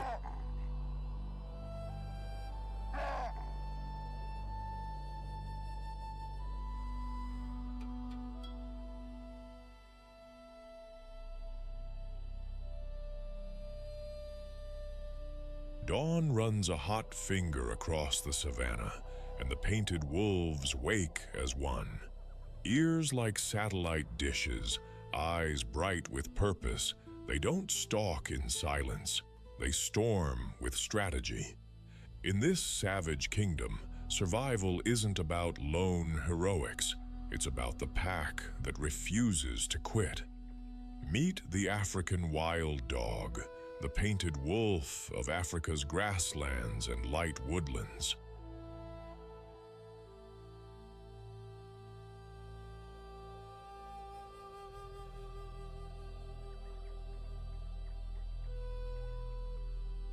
Weighing around 66 pounds, with rounded ears and a patchwork coat no two dogs share, it looks like a creature painted by accident and perfected by endurance. It lacks a lion's bulk or a cheetah's burst, but it carries a more dangerous weapon: relentless cooperation. This hunter is sculpted by evolution for the long game. Slim and long-legged, with a deep chest that houses powerful lungs, it's built to turn miles into moments.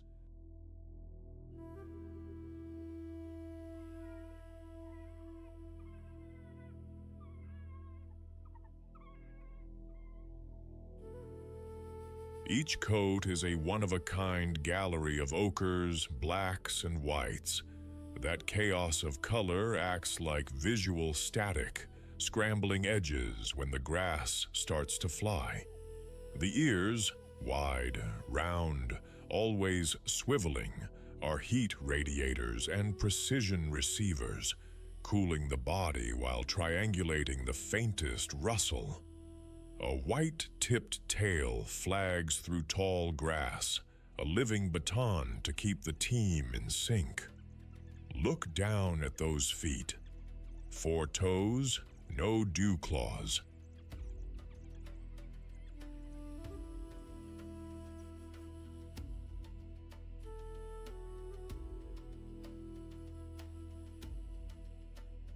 It's not a fashion statement. It's weight saved and snag risk reduced for long-distance efficiency. Short, sparse fur sheds heat fast. Tough pads and springy tendons turn rough ground into a running track.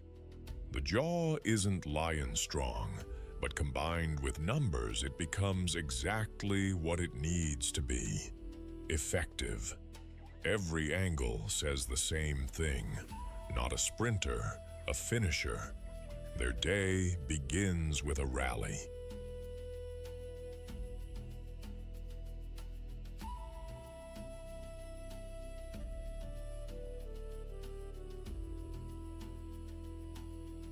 The pack gathers in a whirl of tail wags, muzzle kisses, squeaky chirps, and yes, those famous sneeze votes that seem to settle the question.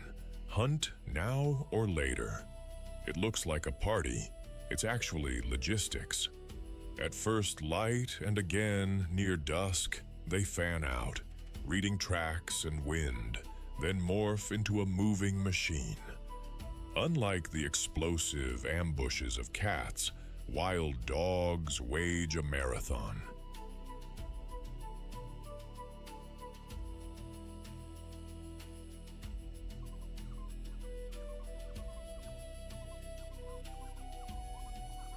They pressure impala, gazelles, and other mid-sized antelopes over distance, rotating runners to keep the pace hot and the prey tired. One flanks, another drives, a third anticipates the turn. A chase becomes choreography. Success can reach a staggering 70 to 80%, numbers most predators would tattoo on their souls. When the moment breaks, the takedown is swift and coordinated.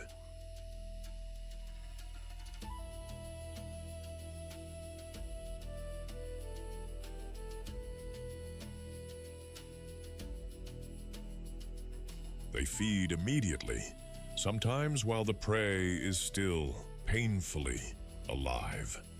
Not cruelty, but strategy against hyenas and lions that would steal everything if given time. By midday, heat pushes them into shade. Play fights and grooming knit bonds. Sentinels keep watch. And if pups are at a den, a rotating babysitter stays behind, the unsung hero of every hunt. This is a society that runs on respect rather than fear.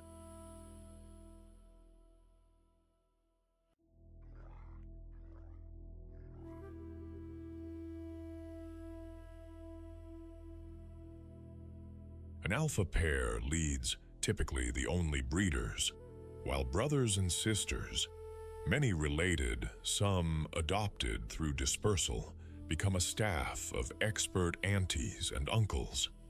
Packs can swell past 20, and roles emerge not as rigid ranks, but as talents. The flanker with razor turns, the anchor with iron stamina, the scout who reads wind like a map. Communication is constant.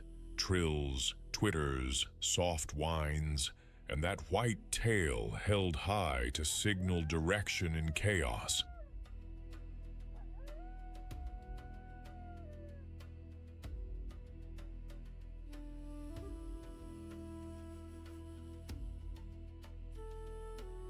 After a successful hunt, the altruism is undeniable. Pups eat first. Injured or elderly members get priority too, as healthy hunters voluntarily regurgitate meat for those who stayed behind. Babysitters shield pups from eagles and jackals. The whole pack relocates when danger maps their den. When youngsters grow, single-sex groups disperse to find mates and start new packs, spreading not just genes, but a culture of cooperation. Painted wolves are the precision editors of the plains.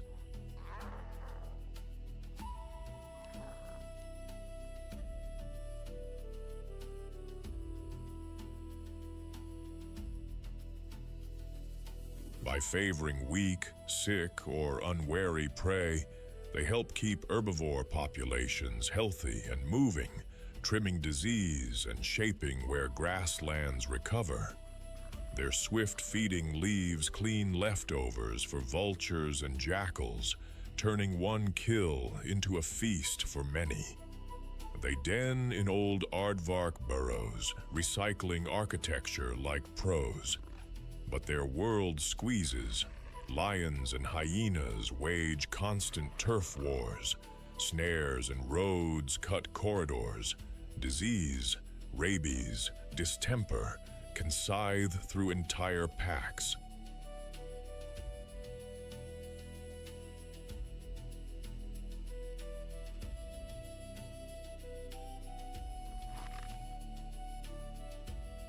They're globally endangered, and their greatest adaptation, cooperation, now needs a partner. Ours.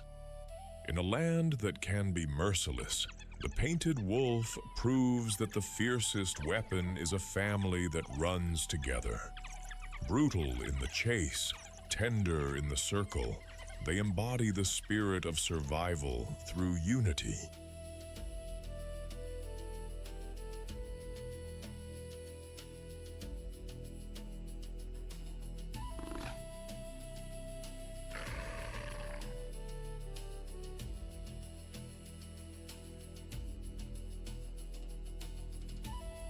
The grass is brown as toast, the trees rattle with empty pods, and every hoofprint points to the same shrinking patch of green.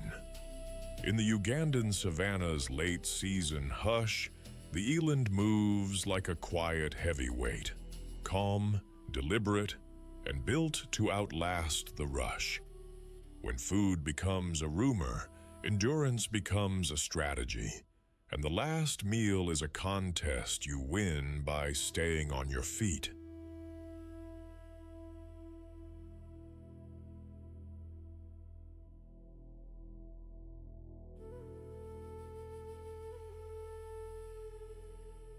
Meet the eland antelope, the largest antelope in Africa, and a master of dry-season economics across Uganda's open savannas and bushy hills.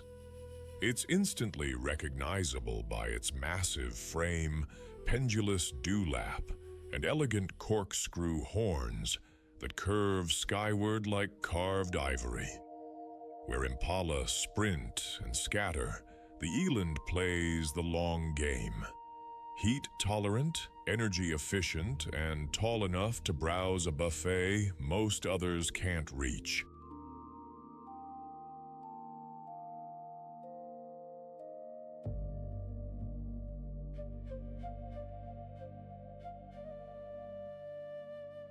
Painted the warm fawn of sun-baked grass, the eland carries faint chalk-white body stripes and a dark ridge along the spine.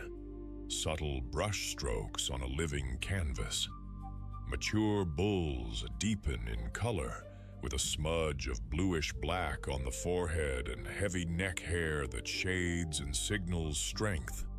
Both sexes wear those spiraled horns, long, ridged, and purposeful, tools for defense and pruning, and a visual do not test me sign to would-be challengers.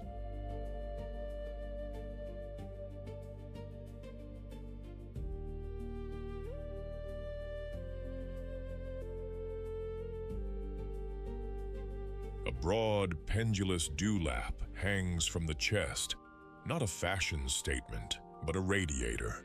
extra surface area to shed heat in fierce sun. Listen closely as it walks. That faint tapping is the famous eland knee click, tendons snapping over joints, an accidental metronome that might advertise size and confidence without a fight. Standing up to 1.7 meters at the shoulder, this antelope simply out-talls many competitors, snagging leaves and seed pods beyond reach.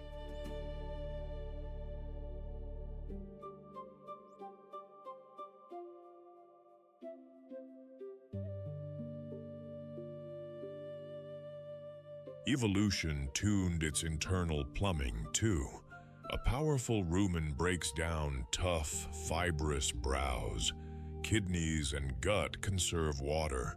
Even saliva helps soften woody bites. It's a creature sculpted not for speed, but for stubborn survival. With the surprise party trick of clearing a 2-meter fence when it must. Eland are flexible feeders, part browser, part grazer, sampling acacia leaves, combretum twigs, flowers, fruits, and late-season pods when the lawn is gone.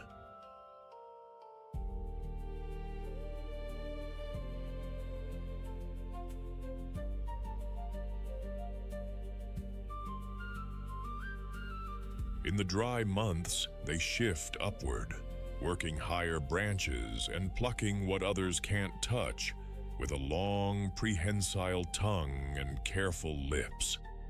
Dawn and dusk are their prime hours, when the heat eases and scents carry. The hottest noon belongs to shade, cud, and patience. They'll walk far on a rumor of rain, reading fresh shoots with their noses and tracking distant storms like botanists with hooves. Competition for the last meal isn't a sprint, it's a chess match.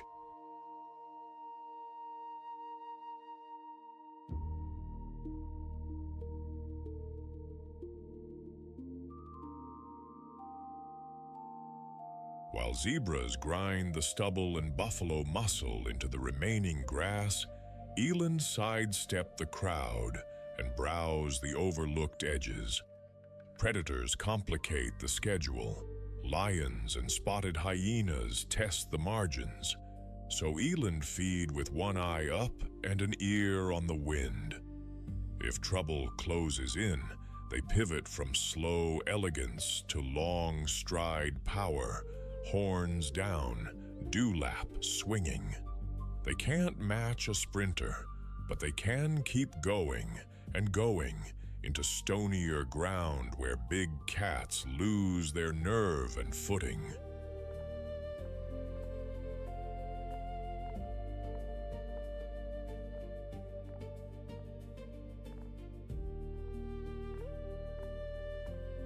These antelopes favor small, loose family parties, females with calves, sometimes linking up into modest bands when food scatters thin. Bulls drift on the periphery or travel in gentlemen's clubs of 2 or 3, meeting and parting with the season's mood. Dominance runs on quiet rituals, lateral displays that show off horn length, slow parallel walks, a few horn clacks, and that steady knee click. Hear this? Big unit coming through. Fights happen, but often posture settles the bill.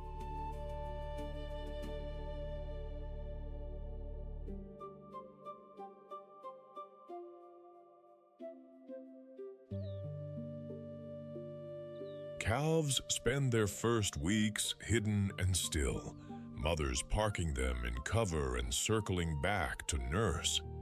Later they join a nursery group, a daycare with many eyes where one alarm can lift the whole cohort into motion. Cooperation is subtle but constant.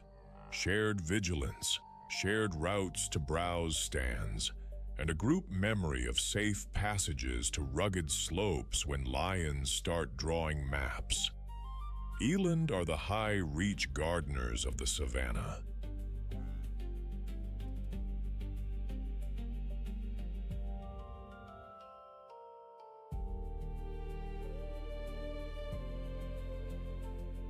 By pruning shrubs and cracking seed pods, they shape woody growth and fairy seeds across long distances in a traveling compost system. Their ability to live on dry, nutrient-poor browse relieves pressure on short grasses when times are lean, smoothing the famine feast cycle for the whole herbivore crowd.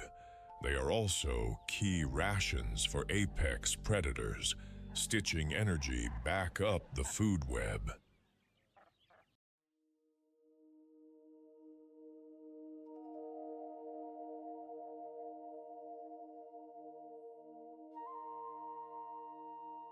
Globally, the common eland is listed as least concern, but locally they face habitat squeeze, bushmeat snares, and conflict at the edges of farms. Protecting corridors and keeping poaching low lets this quiet giant keep the system resilient. In the season of almost nothing, the eland turns patience into power. It embodies the spirit of quiet persistence, reminding us that among fierce competitors, the last meal often belongs to those who waste the least and climb the highest.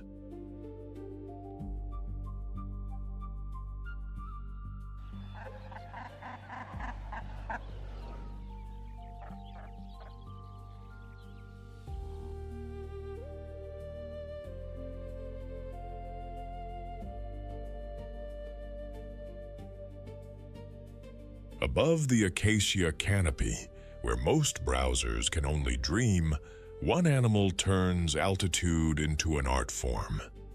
Meet the Rothschild giraffe, Uganda's skyscraper with a heartbeat, dining where the air thins and competition drops away like yesterday's gossip. In the golden sprawl of Uganda's savannas, Murchison Falls, Kadipo Valley, and the scattered woodland edges, the Rothschild giraffe commands attention not by roaring, but by simply standing up.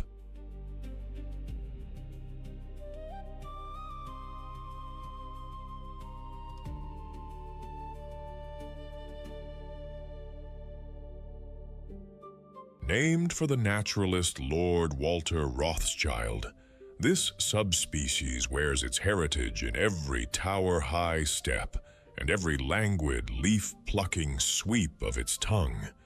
Its coat is a living mosaic, rich chestnut polygons edged in cream, splashed across legs that end, crucially, without markings below the knee, a signature detail that separates Rothschilds from their cousins.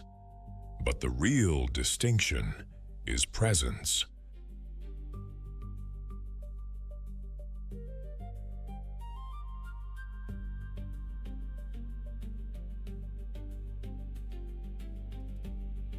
Where other herbivores jostle at shoulder height, the Rothschild giraffe operates in a league of its own, literally.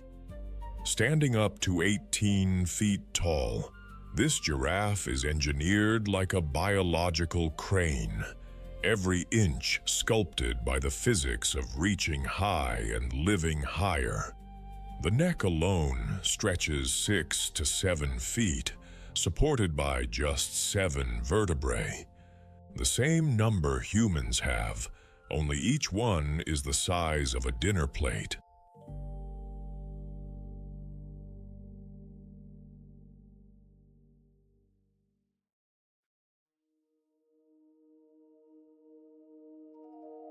Muscles cascade down that column like cables on a suspension bridge, anchoring a small, elegant head crowned with horn-like ossicones, skin-covered bone knobs that give males a slightly regal, battle-worn silhouette after years of necking duels.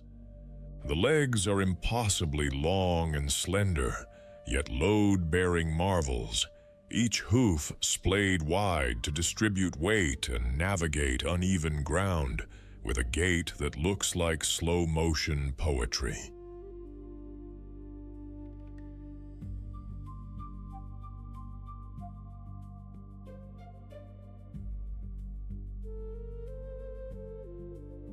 The tail is a whip of coarse hair, perfect for swatting flies or punctuating a mood. But the tongue, oh, the tongue is where evolution really showed off. Nearly 18 inches of prehensile, blue-black muscle, tough enough to strip thorns off acacia branches without flinching, dexterous enough to curl around the choicest shoots like a sommelier selecting vintage leaves.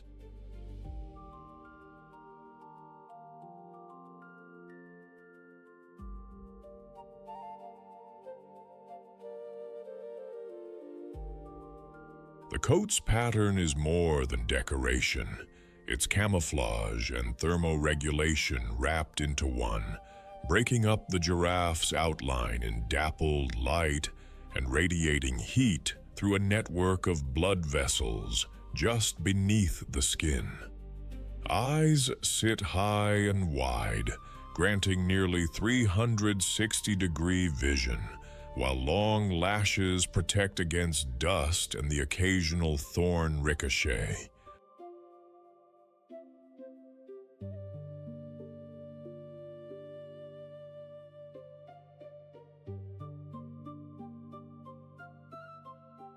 Every element, from the cardiovascular system that pumps blood uphill against gravity, to the specialized valves that prevent fainting when the head drops to drink, is a testament to survival through sheer vertical advantage. Daylight belongs to the giraffe. Mornings open with a slow, deliberate patrol through acacia groves and mixed woodland, the head swiveling like a periscope, scanning both canopy and horizon. Feeding is the core ritual.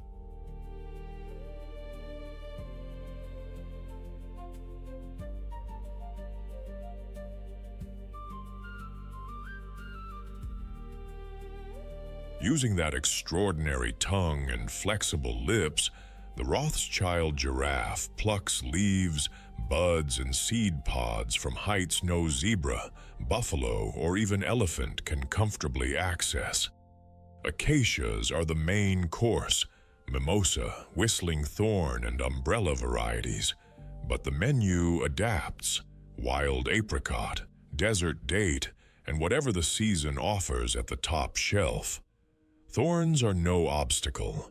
The tongue dances between them, the thick saliva acting as both lubricant and antiseptic.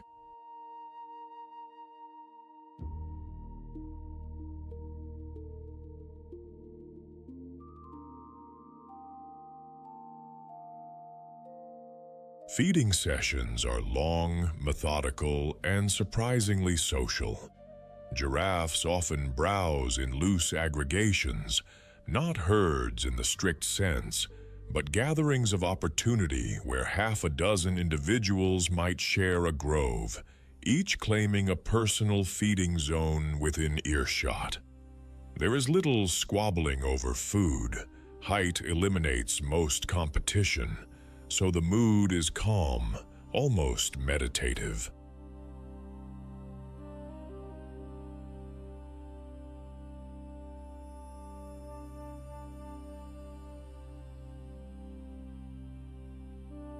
Between meals, they rest in partial shade, standing upright, occasionally chewing cud like thoughtful philosophers. Sleep is a luxury measured in minutes, taken in short bursts, sometimes lying down with the neck folded back in an S-curve that looks uncomfortable, but is, apparently, giraffe ergonomics. Drinking is the dramatic exception. To reach ground-level water, a giraffe must splay its front legs wide and lower its neck in a vulnerable, yoga-like stretch.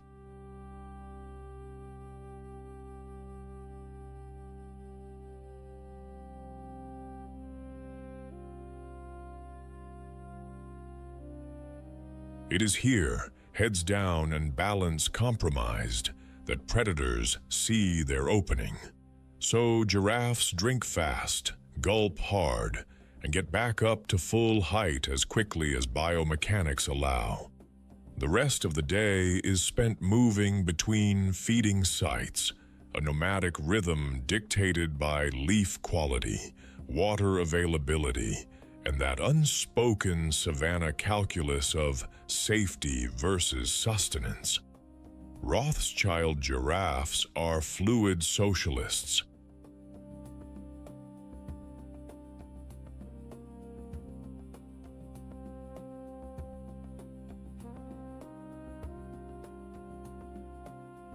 There are no rigid herds, no permanent memberships, just flexible associations that shift like cloud formations.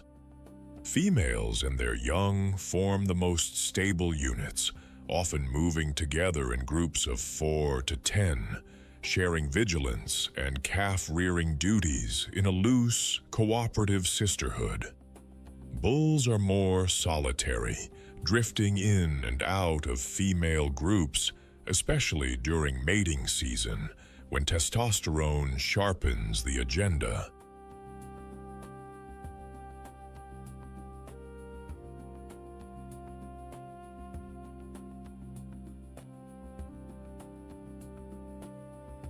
Dominance among males is settled through necking, not the romantic kind, but full contact sparring, where two bulls stand side by side and swing their necks like medieval flails, heads thudding into ribs, shoulders, and flanks with sounds that echo across the plains.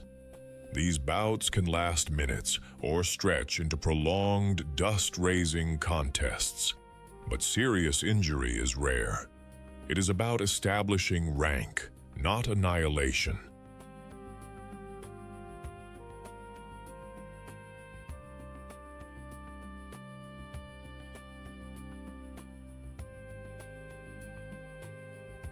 The winner earns mating rights, the loser walks off with bruised pride and maybe a limp. Communication is subtle. Giraffes are largely silent, but not mute. Infrasonic calls, below human hearing, ripple through the ground and air, coordinating movement and signaling alarm. Visual cues matter more. Ear position, tail flicks, the angle of the neck all broadcast mood and intent.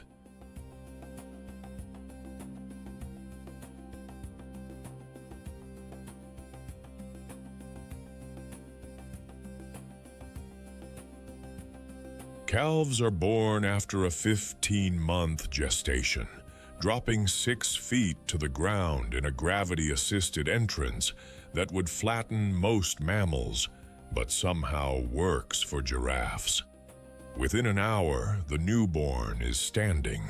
Within a day, it is keeping pace with the group, albeit on wobbly stilts. Mothers are attentive, but not helicopters. They leave calves in creches, supervised clusters watched over by 1 or 2 females, while the others feed nearby.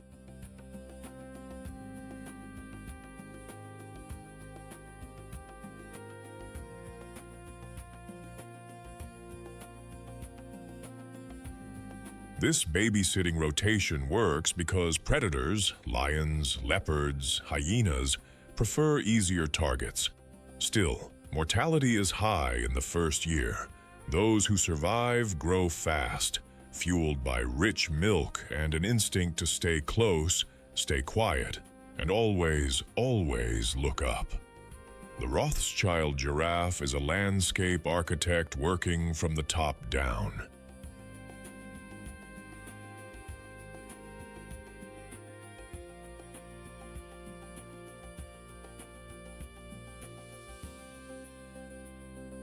By browsing high, it prunes treetops, shaping canopy structure and allowing sunlight to penetrate lower vegetation layers, which feeds everything from grasses to shrubs to insects. This high-altitude grazing reduces competition for ground-level browsers like impala and dik-dik, effectively partitioning the food web by elevation.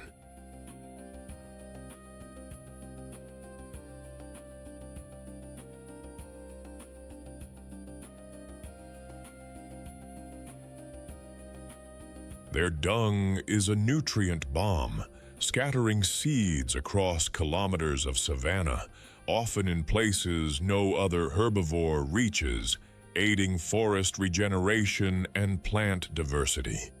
They are also living watchtowers. With vision that spans the horizon and height that grants early warning, giraffes often serve as the savanna's alarm system. When a giraffe stares hard in one direction, every other animal takes note.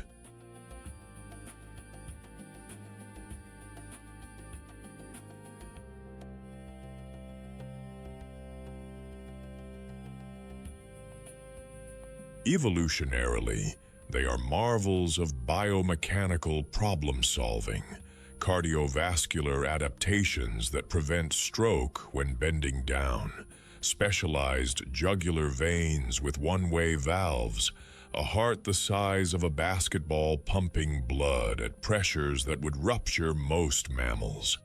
Yet, despite these strengths, the Rothschild giraffe is endangered. Habitat loss, poaching for meat and tails, and human-wildlife conflict have slashed populations.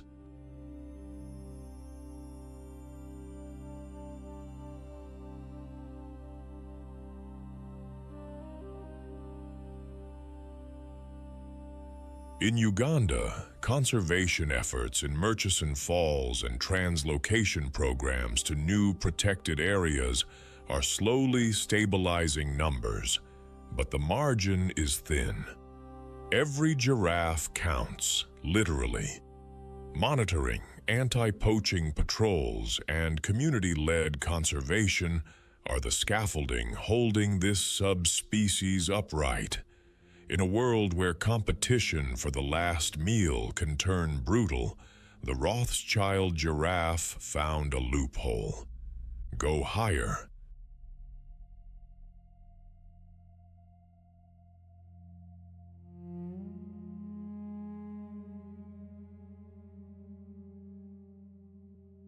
It is a reminder that sometimes survival is not about fighting harder, but thinking taller, reaching farther, and claiming the space no one else thought to look.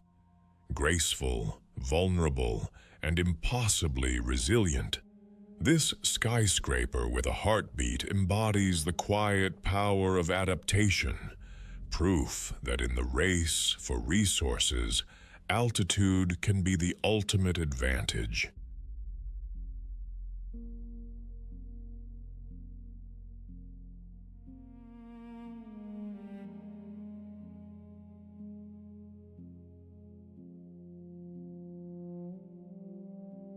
Late light leaks across the Ugandan savanna, and the grass turns to copper wire. A warthog drops to its knees like a polite diner, saying, "Grace, racing the dusk for one last bite." Hyenas stir, baboons chatter from the fringes, and the clock runs fast. In this heat-baked arena, the final mouthful is a contest you either win or outrun. Meet the African warthog of Uganda's open plains and light woodlands, from dusty flats to scattered thorn scrub.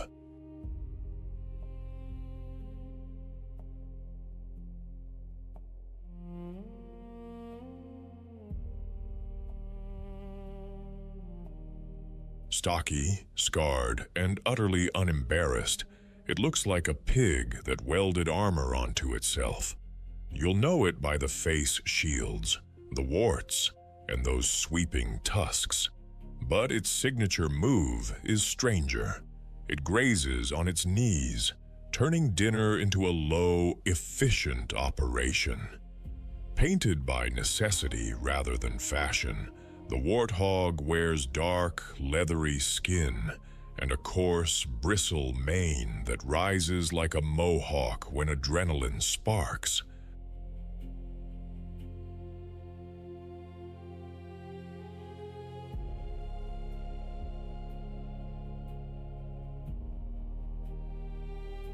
Boars can top 100 kilograms, thick through the shoulders, with a neck like a battering ram and a flat, muscular snout made for plowing into reluctant earth. The facial warts are actually bony pads under tough skin, cheek shields that absorb impact when males fence head to head. 2 pairs of tusks curl from the jaws, elegant upper crescents for display and defense, and shorter razor-edged lowers that do the real cutting in a pinch.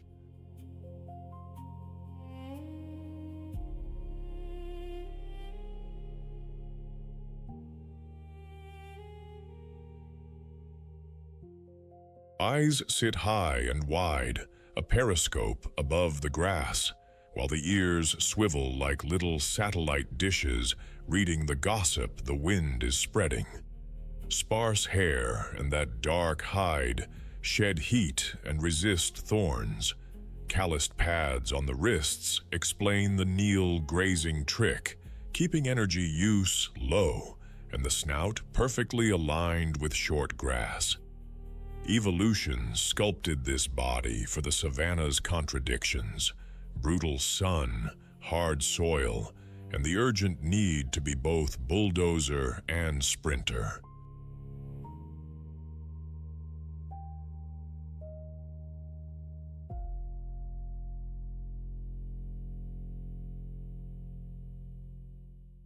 By day, the warthog is a practical forager, a specialist in tough menus others skip. Short grasses, gnarly roots, tubers, fallen marula, a snack of beetles or grubs. If it can be sniffed, dug, and chewed, it's worth the effort. That kneeling posture turns the jaw into a lawnmower, trimming swords that zebras leave behind. When the dry season pinches and the pantry thins, the warthog's snout becomes a backhoe, breaking crusted earth to reach bulbs no one else can touch.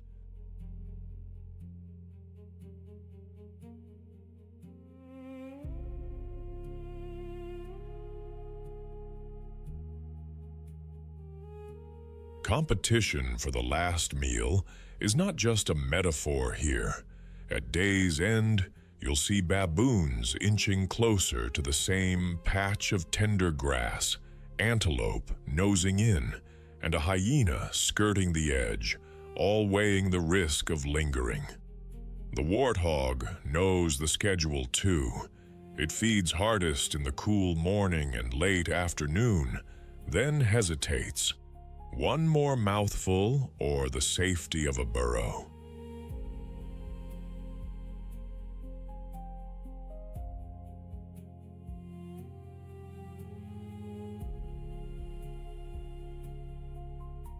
Occasionally, to top up minerals, it will even gnaw a sun-bleached bone, a surprising piggy habit in a place where calcium is as scarce as shade. When alarm flares, lion, leopard, or that eerie hyena giggle, the tail pops straight up like a flag, and the trot becomes a zigzag sprint. If trapped, the warthog spins, lowers its head, and becomes a set of opinions with knives. Community, for warthogs, is a tool.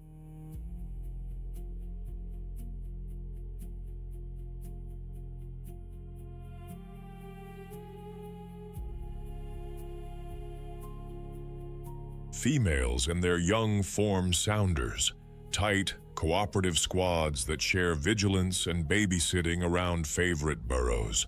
often ones renovated from aardvark architecture. They reverse park at night, tusks out, an attitude at the door that says, "Try us."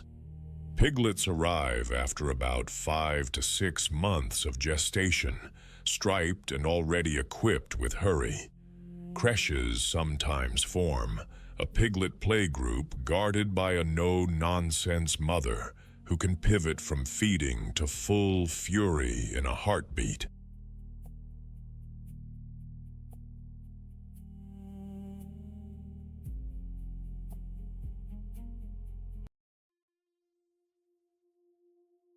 Adult males live solo or in loose bachelor clubs, visiting when mating season stirs the air.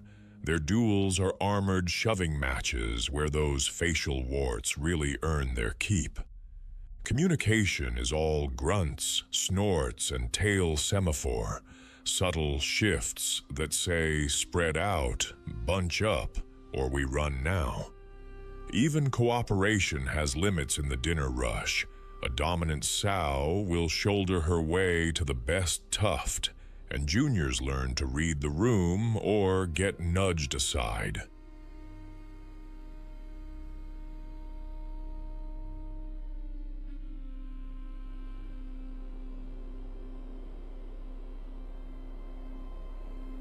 Think of the warthog as the savanna's rough-handed gardener. Its digging aerates soil, plants seeds, and helps rain infiltrate hardpan. By mowing coarse grasses down to tender regrowth, it paves the way for antelope to feed behind it. Abandoned burrows become housing for mongooses, jackals, even owls. Occasionally, a warthog will sprawl for a spa day with banded mongooses, letting them pick off ticks. Mutualism with benefits.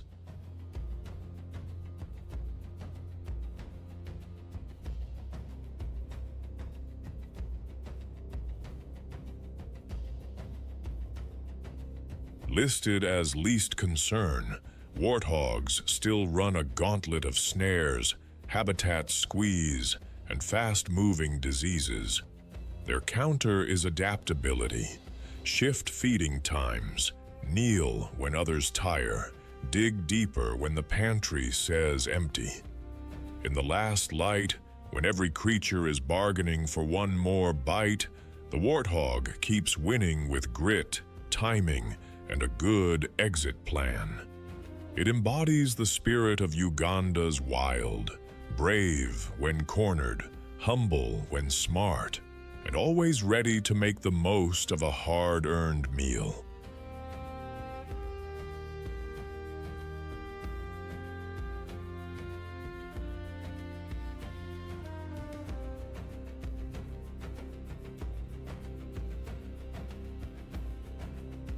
Among the dry season dust, when the grass is shaved to stubble and every mouth counts the minutes to rain, the zebra still steps forward, bold as a billboard.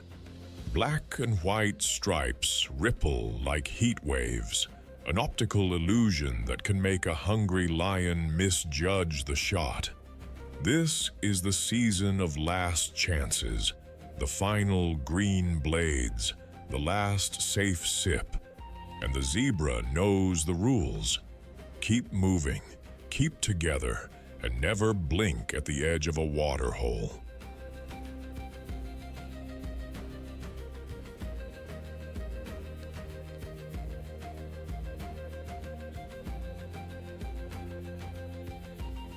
Meet the plains zebra of Uganda's Kidipo Valley and the rolling grasslands around Lake Mburo. Iconic, yes, but here iconic has a job to do.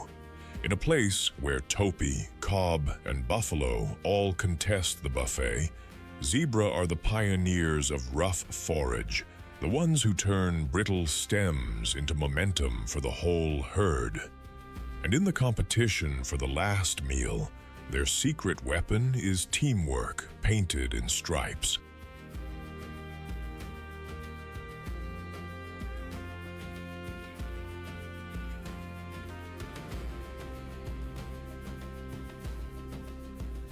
Look closely, and it's a walking illusion.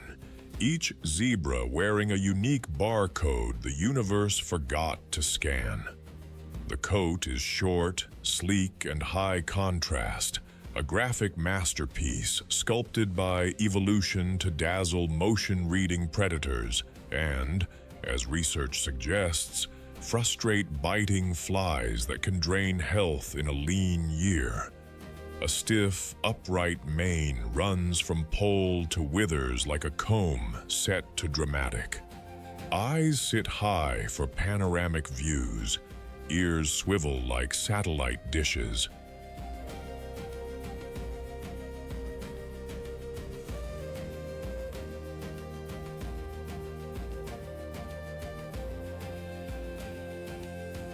Beneath the pattern is an athlete, deep chest for oxygen, long cannon bones for stride, and hooves that turn dusty plains into racetracks.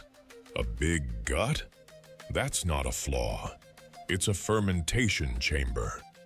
As hindgut fermenters with an enlarged cecum and colon, zebras are built to process coarse, silica-rich grasses other grazers avoid, winning an edge when menus shrink to leftovers. Need a last-ditch defense? Those hind legs are loaded springs. A zebra's kick can rewrite a hyena's dinner plans.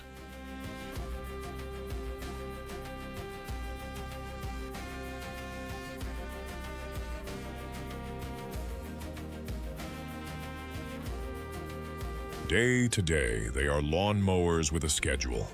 Zebras graze at dawn and dusk, then often chew by moonlight when heat and risk allow. Their menu is mostly tough grasses, stargrass, speargrass, and the crunchy stuff that makes picky antelope sigh. When the dry wind strips the plains, they shift to more fibrous stems, seed heads, and roadside greens, using those steel wire lips to pluck anything vaguely edible.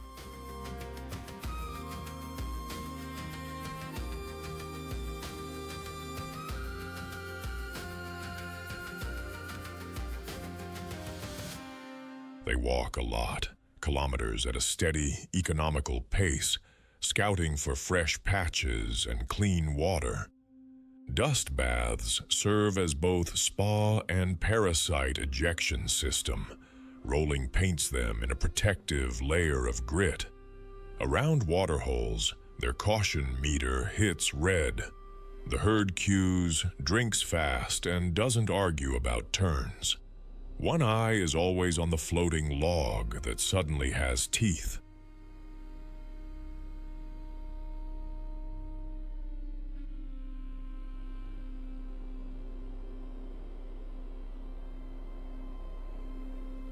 In a last meal scramble with other herbivores, zebras often graze first, cropping tall, coarse grass down to a tender lawn that topi and cob can then exploit, a cooperative accident that still looks like strategy.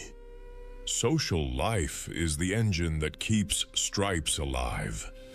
Most zebras travel in small harems, one dominant stallion, several mares, and their foals. The stallion is part bodyguard, part traffic warden, facing down bachelors with snorts and squeals, and herding stragglers when danger whispers.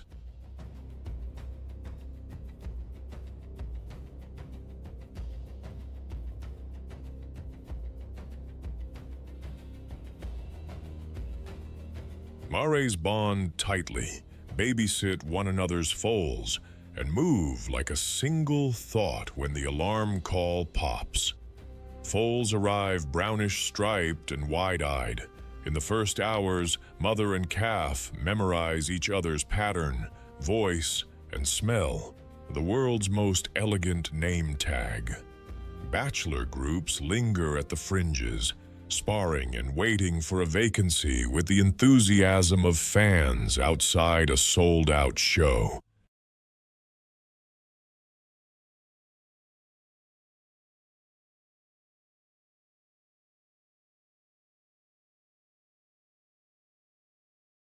When predators circle, the herd tightens, flanks overlap, and those stripes blur into a living glitch, making it hard to pick one target from the crowd. Ecologically, zebras are the rough-cut engineers of the savanna. By mowing coarse grasses first, they open the buffet for more selective grazers, create grazing lawns that attract a parade of species, and fertilize the ground with dung that seeds and feeds insects.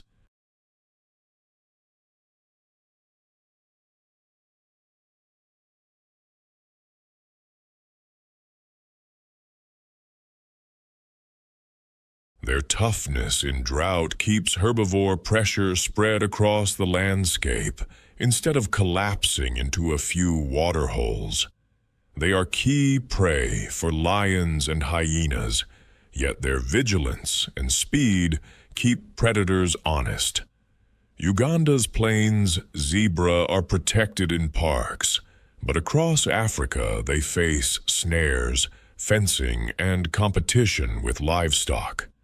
Globally, the plains zebra is listed as near threatened, a reminder that even common stripes can fade.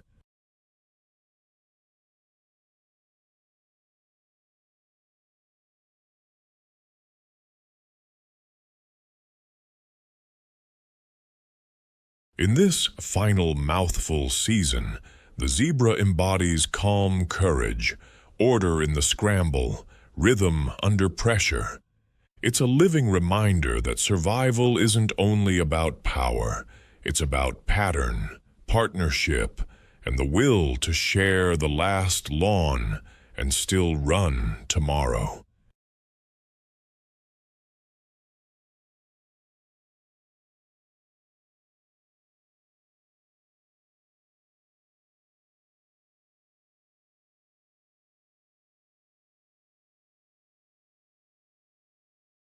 The sun drops low, bleeding orange across Uganda's Ishasha plains, and the air turns sharp with that electric quiet that comes before something breaks.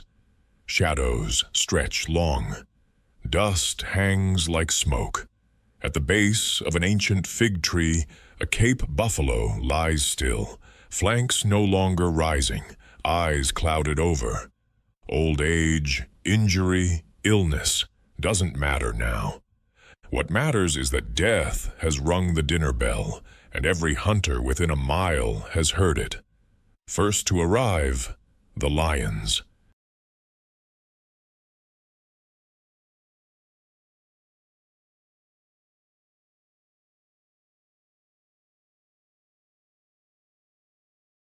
A coalition of 3 males, manes thick with thorns and old scars, stride in with the kind of confidence that comes from owning the night. They circle the carcass once, sniffing, checking for traps, then settle in with heavy paws and tearing jaws. Ribs crack, meat pulls. For a few minutes it's theirs, no questions asked, but the savanna doesn't do solo acts for long. Hyenas materialize from the grass like shadows with teeth.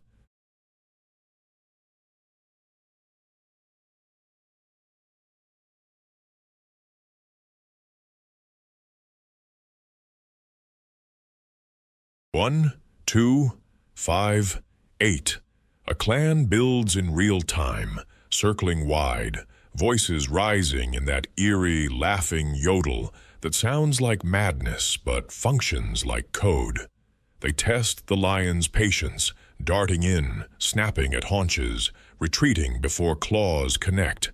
The lions roar, low and guttural, but the hyenas don't flinch.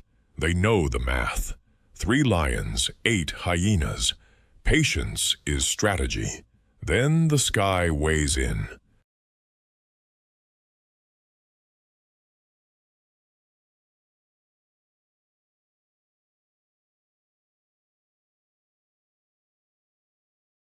Vultures drop from thermals like falling anchors, lappet-faced, white-backed, hooded, landing in a feathered riot around the perimeter.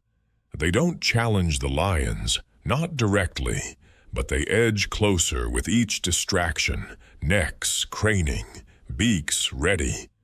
A jackal slips in from the bush, low and fast, snatching a scrap and vanishing before anyone notices.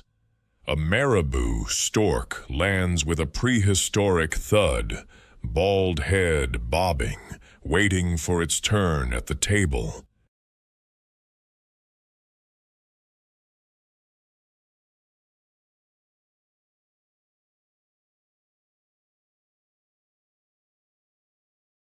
The lions feed hard and fast, but hyenas are built for endurance, not pride.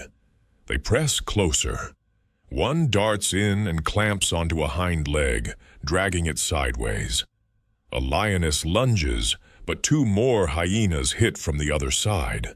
It's not a fight, it's a siege. The males snarl, swipe, and finally, grudgingly, step back. The hyenas pour in like a flood, jaws snapping, bone crunching, voices rising in a cacophony of claim and conquest.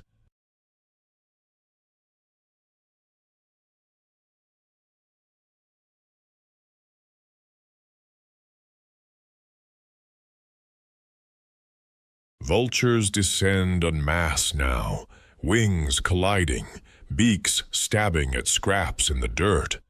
The marabou wades through the chaos like a nightmare guest at a feast, plucking bits with surgical precision. A monitor lizard slides in from the grass, tongue flicking, eyes cold, eating what even the vultures won't touch. Above, fish eagles and tawny eagles circle, waiting for the leftovers to thin out so they can swoop in without getting trampled.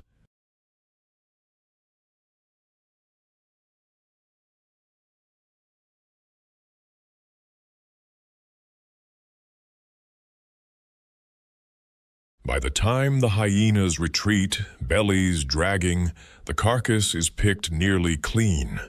Vultures squabble over hide and sinew. Jackals return for bone marrow. Beetles and flies claim the rest. Within hours, the buffalo that once weighed 800 kilograms is reduced to stains in the dirt and calcium for the soil. Nothing is wasted. Every calorie finds a stomach. Every struggle feeds the next sunrise. This is not cruelty. This is efficiency.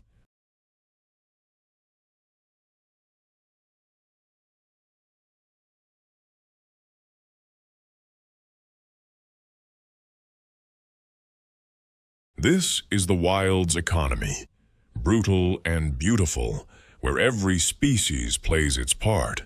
Apex predators, scavengers, opportunists, decomposers, and the system hums because no one skips a shift. Lions bring the power, hyenas bring the numbers, vultures bring the cleanup crew, jackals bring the speed. And the land, scarred and dusty and endlessly patient, brings them all together under the same indifferent sky.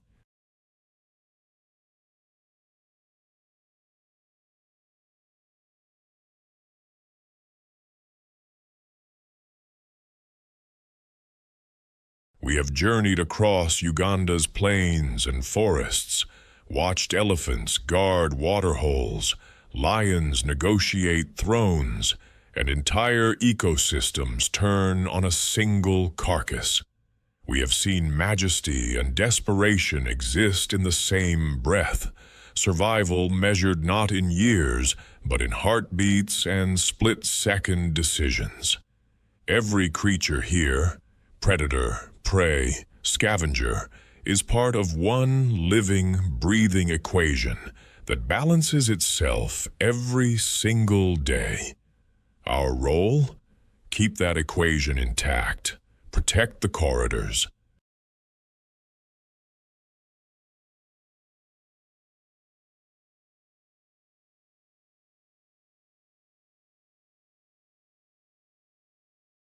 Fund the rangers. Support the communities who live alongside these animals, and understand that their survival is tied to the wild's survival. Because when a lion loses its range, when a hyena clan is poisoned over livestock conflict, when vultures vanish because of poisoned bait, the whole system fractures, and fractures become collapses.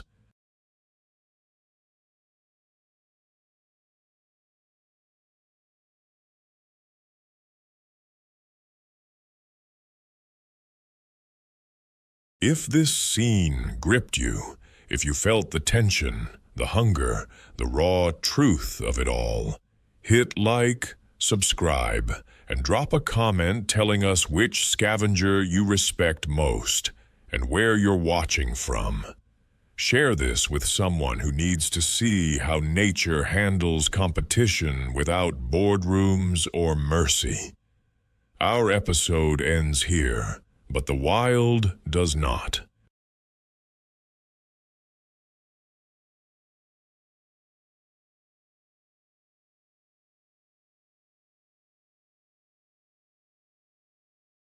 Its stories, fierce and relentless and heartbreakingly beautiful, continue in every thicket, every termite mound, every bloody sunrise across Uganda's untamed lands. The journey into the heart of survival has only just begun.